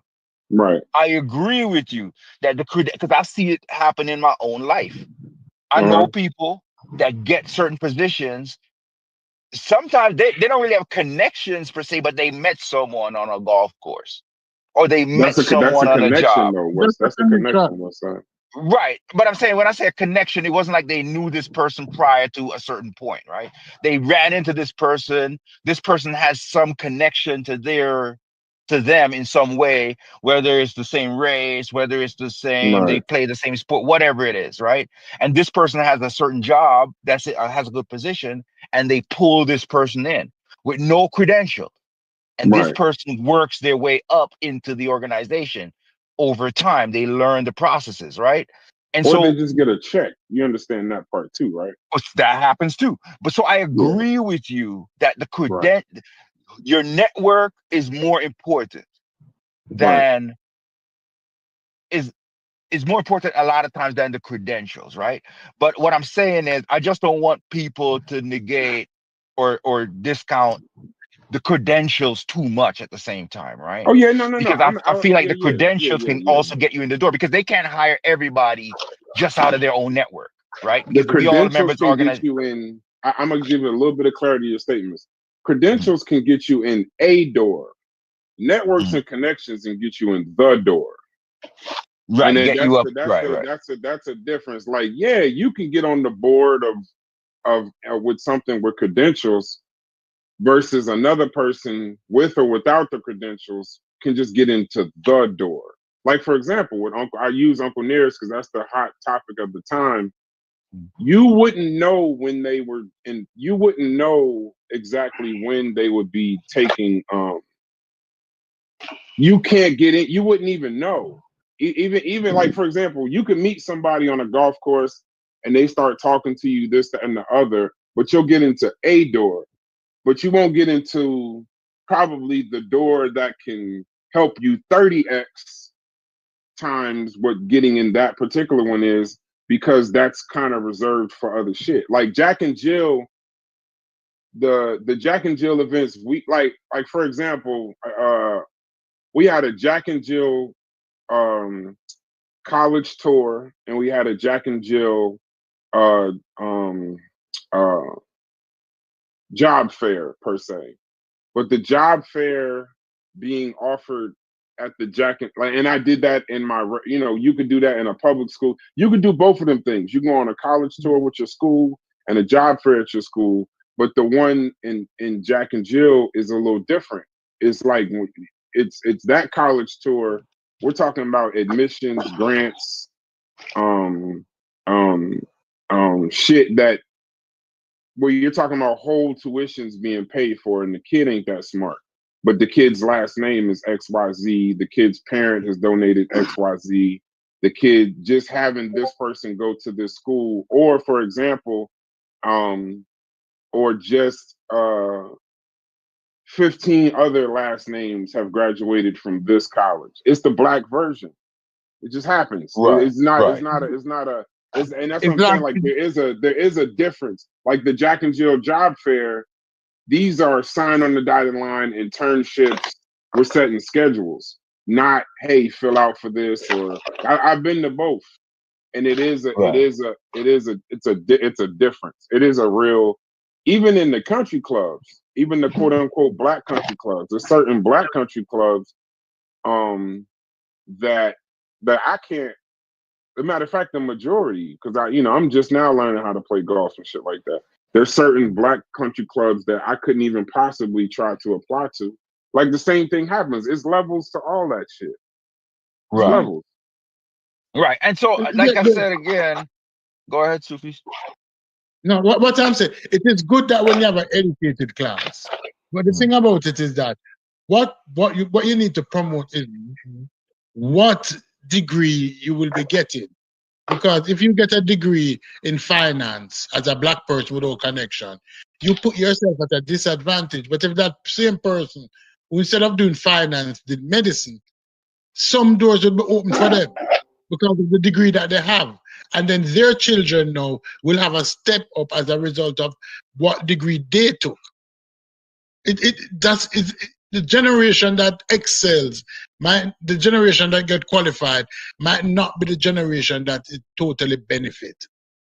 You are just the doors that you can open, or your ceiling without network would be different than your children's ceiling. Because by association, people recognize that, oh, he now can speak to somebody else and say, my son is coming in, he just graduated from Howard or so. So the person will begin to look at you different, and you'll start to form a network with that person, that doorkeeper, like Brass. For instance, Brass is a doorkeeper now. Brass don't know me from Adams, but Brass know that I'm tertiary educated. But I come to Brass and I can't come to Brass with me, but I probably can come to Brass with my son and say, Brass, my son just graduated from university. You know any doors that can be opening for him? Yeah. And Brass will sit down and say, because Stupies did this and his son did that. He's now second generation trying to achieve. So he has precedence. So I will kind of try to facilitate him based on his history.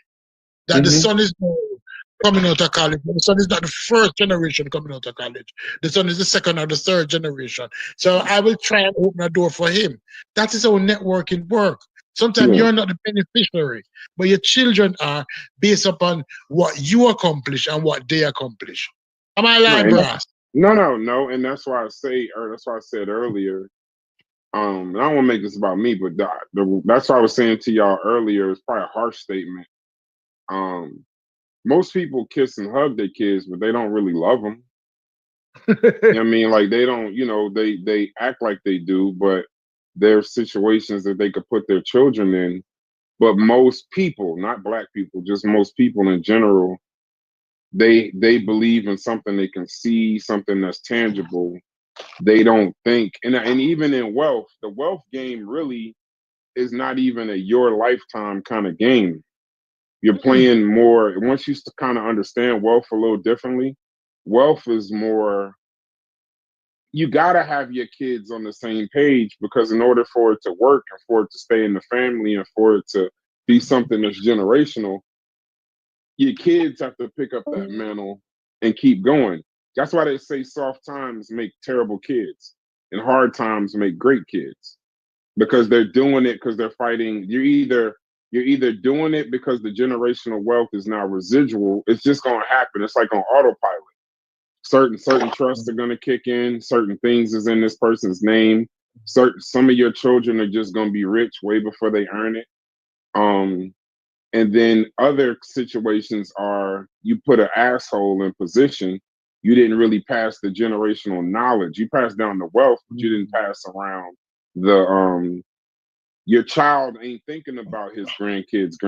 He's just thinking about himself. And he's thinking about his own kids. But the game I gotta play is the game for, where are my grandkids' children gonna be? And then that's how you judge where you are with wealth. How many generations you go down the line. That's how the Kennedys can start off with a motherfucker that's running rum and whiskey, a bootlegger, Jack Kennedy or Joseph. This is Jack or Joseph, whoever the guy who started the Kennedys. And you end up with a RFK being a total idiot, but he'll be running the health department for the United States. Probably not qualified. No, I can't even say probably. Not qualified to do it. Not qualified to have the position, but that goddamn Kennedy name that made it all the way from that bootlegger back in the day, that's all he needs to get in the door and have these and have those positions. Yeah, and that's how it works. And that's what I tell people. I say, listen, the onus cannot be on you. If you pass 33, it's about your children. It's about your children. Once you have them. Yeah, once you have them, it's about your children. As soon as you have them, because that's the best time to start. It's about your children. And when you look at it, you look at the big picture, and you realize people might say, "Oh, you need to get educated," but educated in what area? Because you being in certain field, there's a ceiling that you cannot penetrate without networking, right? Yeah, and West Side, that's why I get so perturbed when amongst our own class. I'm gonna say this to everybody in here. That's why I get super perturbed when we start attacking each other with the Uncle Toms and the Sambos and all of that shit, because in and of that self, you don't even understand, like, I mean I don't know, it creates a dangerous climate, because then it gets to, well, okay, cool. Yeah, this is what you say. Brass was definitely born in soft times. Nah, I can't say that, man. No, no, because I was brass, born slopping chickens yeah, and pigs, my nigga. brass. What people Straight don't up. what people don't understand is that you're playing a short term goal in a long term society. The Chinese understood this. Other people understood it. The elite understood it as it is, and that's why old money is still around today. Because old money only play with old money. Yeah. Sometimes they might include new money, but new money don't have the say. Mm-mm. Don't have the say. Check But this out, man. they're not even able to conversate with them. You I got these kind of basketball. Yeah. like, Go ahead. like I said, I agree with the majority of what you guys are saying, but I think I'm separating from you guys on something like a bigger overarching idea. And I don't know if I What's can that? really explain what I'm saying in the fully, Okay. right? Because what I'm saying is, I think, well, one of the things I'm trying to say is, I agree, yes, networking, important, right? Networking maybe even a lot of times more important than credentials, right? Yes, right? But those credentials, like I think you guys agree with me, can help get you in the door, or at least at a minimum, help you earn more money, generally speaking, Yes. right?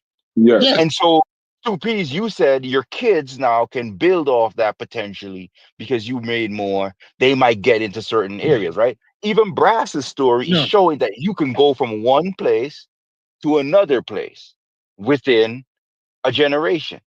Right. His own life Or story is that, right? Now, what I to where get he's, from brass. No, no. Let me uh, see. What I get from brass is that although mm, some doors are open to brass, mm, and you will mm, agree with this, mm. other doors are still not open to him Oh because yeah, Mm. his and will never networking be only open. went to a certain level. Yeah. Yeah, will never be open. There's Okay, some and His doors that's that'll network never be open for me. only Yeah. accommodate him to certain level. And he knows those doors too. He can Yeah. see them. He Mm-hmm. sees the doors and know that his net. But guess what? Brass children, because of what Brass accomplished, maybe Brass can now Yeah, facilitate maybe they'll get in. those doors opening Yeah. for his children. But they'll never open for Brass. And no right. matter Because But how Brass much will again, money I not be make, tested. and the here's thing where I'm is, no coming with the matter how much overarch money, now. No no matter matter how how much much money money I make, Brass make. yeah, I'll never be able to get into certain doors. Never. Okay, And Does we're this and talking relate about to the black doors. dangers of the elitism of the boule, or is this totally different? What you no, say, Elitism but Roger? in general. Elitism in but general. here's what I'm It doesn't saying matter though. if it's a bully. Let him get his point. I want to at In least see this if we can get some clarity society, to his point. right? In this society, right? Unless we all become enlightened in some greater way, there's always going to be a door that you can't get in. You see what I'm saying? Mm-hmm. And when it comes to wealth, old money versus new money, all this crap, right? Mm-hmm. Let me give you an example. I'm used to white dudes because, of course, they got the most money in this country, right? Warren Buffett has been investing since the 40s, Mm-hmm. right? Bill Gates came and passed him in wealth, Mm-hmm. surpassed his own parents in wealth. Jeff Bezos has come and passed him and Buffett. Elon Mm-hmm. Musk is past all of them, way past where his father was. Mm-hmm. Now, which groups are these guys even in? I don't know. You see what I'm New saying? money. New But money. I mean, old money, who in America are we going to call old money? There's Rockefellers that are sitting in Congress, right? There's Kennedys that are doing whatever they do, right? There's Vanderbilt, the guy, what's that guy that's on news now? He's Um, poor now. He's poor now, and he's you gay. know what I'm talking But he still about. has his. Yeah, wait, Yeah, he but still but, has his but that's name. okay, Vanderbilt. so y'all That's keep pointing to this elitism, right? Are you like, so what are you saying that there's like something to be done about it? Like, because Okay. I'm All right. no. still So my I'm point still is under the saying that impression. Maybe I'm Let me missing some of what rebut him. y'all saying, right? Let me rebut him. Let me my rebut point him. is Let me give saying him Hold this. on, this. I Because want to hear what we know that Logic. white Logic supremacy is going was some kind of, just like, I know white supremacy was some kind of target that that we could all kind of agree we should figure out some kind of way to deal with it, work around it, or what have you. So like, are you saying elitism is like another thing that we'll eventually like run across? Because that's why I said, are you looking for a new organism or something? Like, because humans do that, right? Like humans are gonna find some sort of way to have these divisions, and it looks like it just comes along with complex society. So what are you proposing that's not this form of society that I know what basically I'm kind of proposing. These guys can answer what they're proposing. I know what I'm proposing. I'm proposing that when you have your children or society, whoever, or yourself, I think it's very important to recognize a few things. One thing I think is very important to recognize is that the highest, to me at least, the highest ideal is not what you do for yourself. Generally speaking, is what you can do for other people.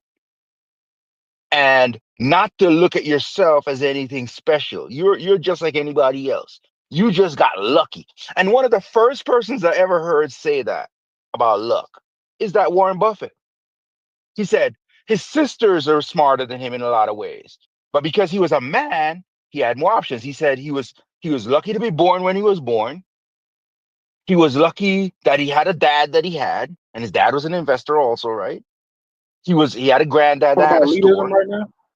No, it's not about elitism per se, because Warren Buffett, if you notice him at least, I'm just using an example. Hmm. Of all the billionaires, people view him not as an elitist. You notice that? They talk shit about every billionaire, but they don't talk shit about that dude much, if at all. Because he has the narrative is he's driven the same car for 10 years, old used car. He lives in the same house for 50 years. He's really seems down to earth, right? Compared to a lot of other dudes, right? But my point of bringing him up is that he said he's lucky. And so I think that it's important that we should realize to ourselves that we're lucky. We're not really special.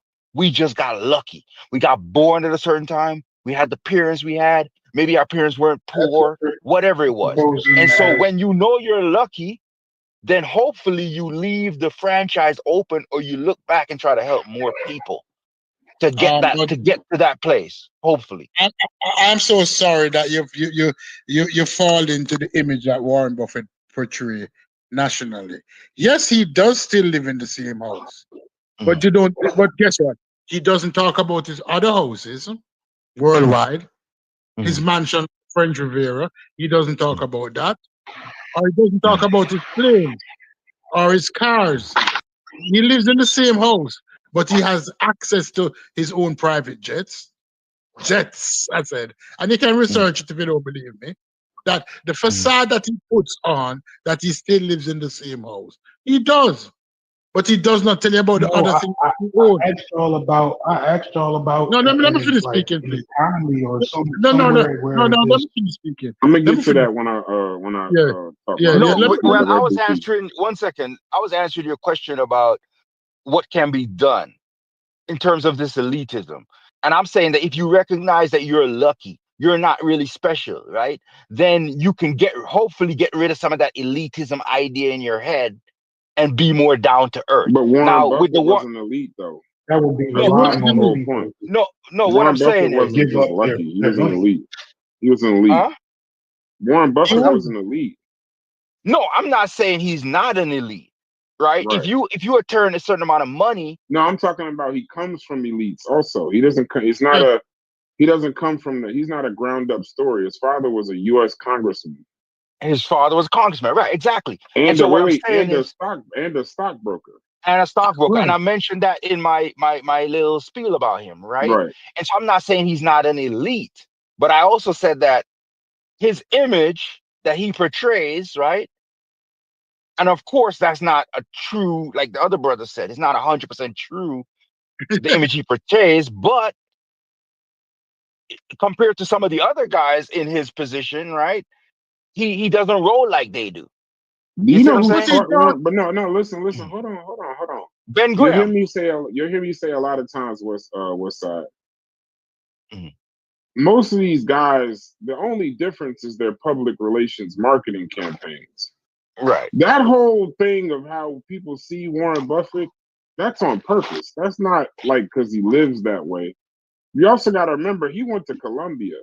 Warren Yep. Buffett learned stocks from the father of value investments. Yeah. Like he died. This isn't like. And then on top, the Benjamin Graham, he was the father of value investment at Columbia. another thing that Warren Buffett will also tell you is not that it's so much about the luck that he has, it's the bad luck that he avoids. And when he tells you that it's the bad luck that he avoids, I want you to be, when they call him the Omaha Oracle and all of that stuff, he benefited from information that other people just couldn't get.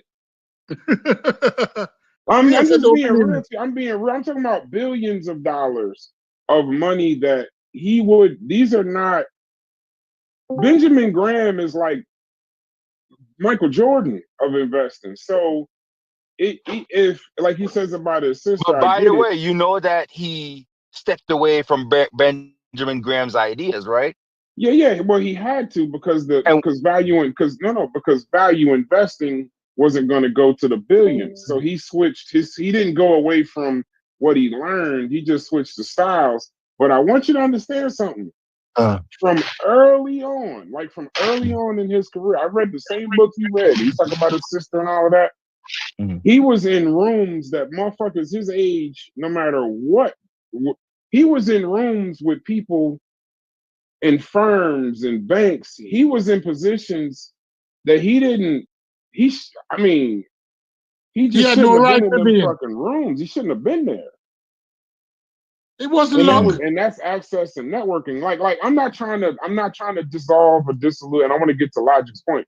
I'm not trying to dissolve or make you believe he's an asshole. I mean, maybe he's a good person. I'm just saying everything about him is elitism coming from elitism, going on to more elitism. And then remember, this is a person that functions as a damn near economy unto himself. He has great marketing. All that cheeseburger, drives the same car. All that shit is bullshit. Bullshit. Because the trades that he fucking got early on in the game, like in his 20s and 30s, he shouldn't even have been the person handling no shit like that. He shouldn't even have been in those rooms, but he was. And it's not that he's lucky, he just avoids bad luck, but it's the same way Pelosi avoids bad luck. They know. It's not like he just miraculously his story to believe it. There are people that talk about making movies about Warren Buffett and they say it's less believable than Star Wars. You have to believe that like he literally did all of this and this, that, and the other. No. You get certain tips and information, especially in investing. In investing, if a motherfucker never loses, it ain't because he's lucky. It's because he got some information that everybody else don't have. yeah, And but that's brother, access, and this network, is and this is connection. where I feel like your argument now is merging with the argument we were talking about earlier with the Boule thing.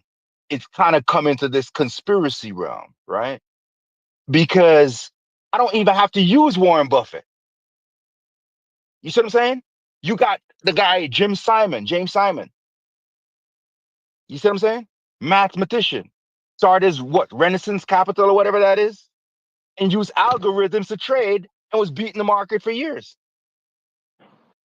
But they don't hold the stock for a long time, and their positions can't manage a massive amount of money. But the dude ends up being a billionaire.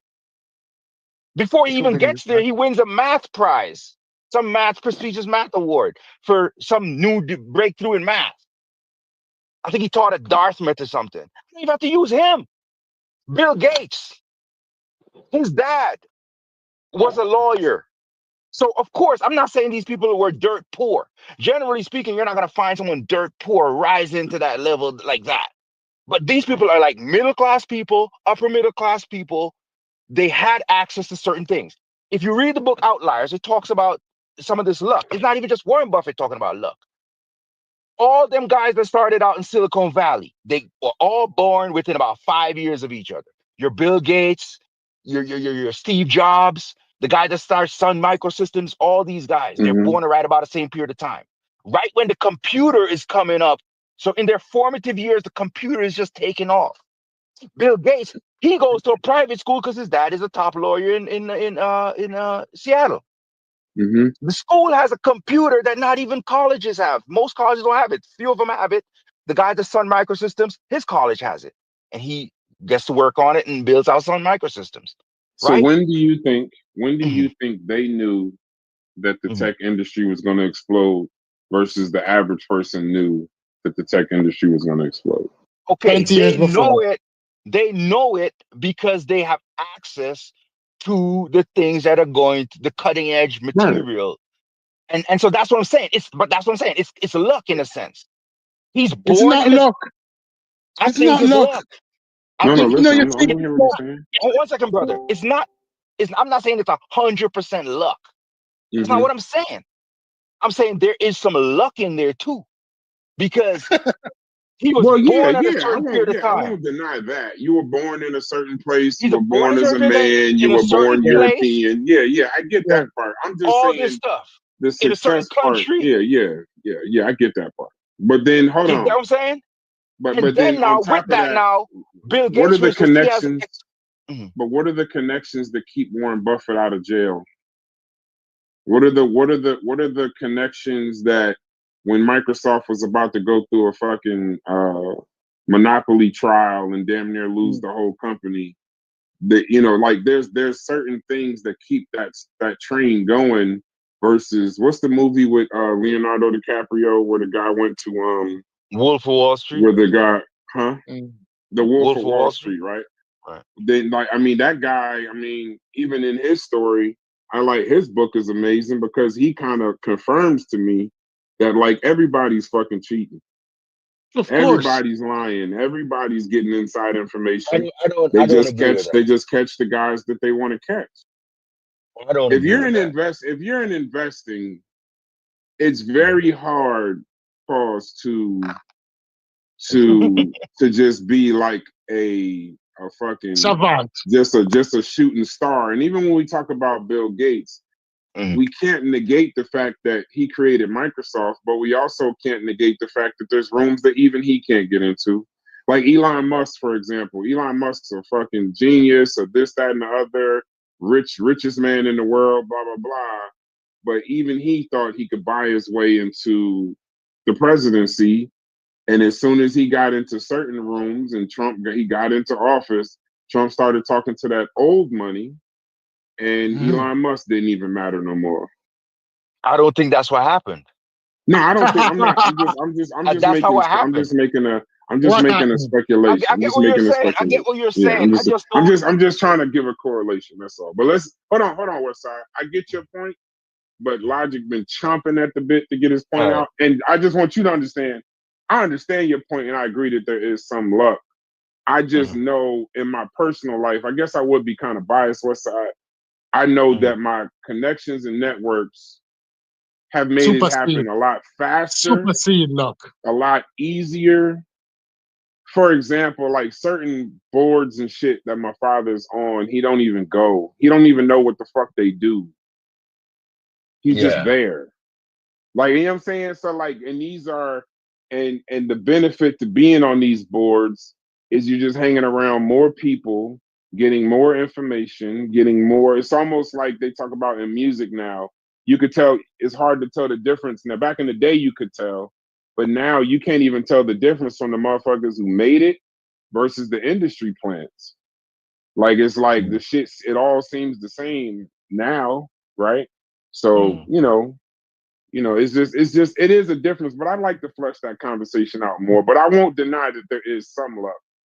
I just think the networking and connections, they keep the party going. You know what I mean? They keep look at how long Epstein was able to run that island, bro. Well, I mentioned that earlier too, right? And I did say it was because I wasn't in here. I said Epstein. I said there is some money involved. There's some fame involved in keeping people out of trouble. It's just because like Bill Cosby, there are people out there who will never believe he did what they accused him of. The reason is his image on television is it's a wholesome image. And he's famous. People just can't see famous people doing certain things. Because it's just like when you vote for somebody as a politician. Sometimes people don't want to believe this person could do some of the things they did after they voted for him because they've invested in this person. Preacher, same thing. Money does the same thing for you. People assume you're smart at everything because you got money or because you came up with a great invention. But then we know that's not true because you look at Henry Ford, and the Nazis was kind of a supporter of the Nazis. You see what I'm saying? Mm-hmm. But people assume Charles Lindbergh flies across the ocean, but he's a part of the America First movement that supports the Nazis in America during that period of time. Mm-hmm. So doing great Yeah. things, but because you're smart, because you're rich, doesn't mean that you know everything or you're good at everything. Because Yeah, you that's got true. money or because you're All famous, facts. you're just a All human facts. being, just like everybody else. All facts. Logic, get your point off, bro. I know you still. I don't know if your question was answered, but I know you were still trying to get your point off. If you're still there, trying to get your point off. I mean, yeah, I've been listening. No, I haven't really heard an answer. I think it's What is the specific question? Let me see if I can try to answer. so What is your specific question? the specific question is, right. I could have sworn that this was about maybe getting this to a thing that's somewhat more manageable than racism, right? Because we know that we deal with big obstacles as far as racism. And I guess if we were to chip away at it and then having to deal with something like elitism, right? Are we and still, obviously we're still going to have some issues in society, so without being too wordy, it seems as though dealing with people, you always have some issues as far as where the politics is slanted towards this ethnic group, that this demographic of earners or what have you, like what are we actually upset about at that point, right? I understand, like I'm hearing a lot of people kind of like they're unhappy with elitism, but so what are we happy with? I'm kind of confused about, where did this go to complaining about elitism? Like, how did we get from white supremacy to now complaining about elitism? You talking about black elitism, Boulay? Yeah. I mean, not to say how do we get there, right? But are we talking about it in the context of this is like another obstacle that we have to indefinitely deal with of some kind?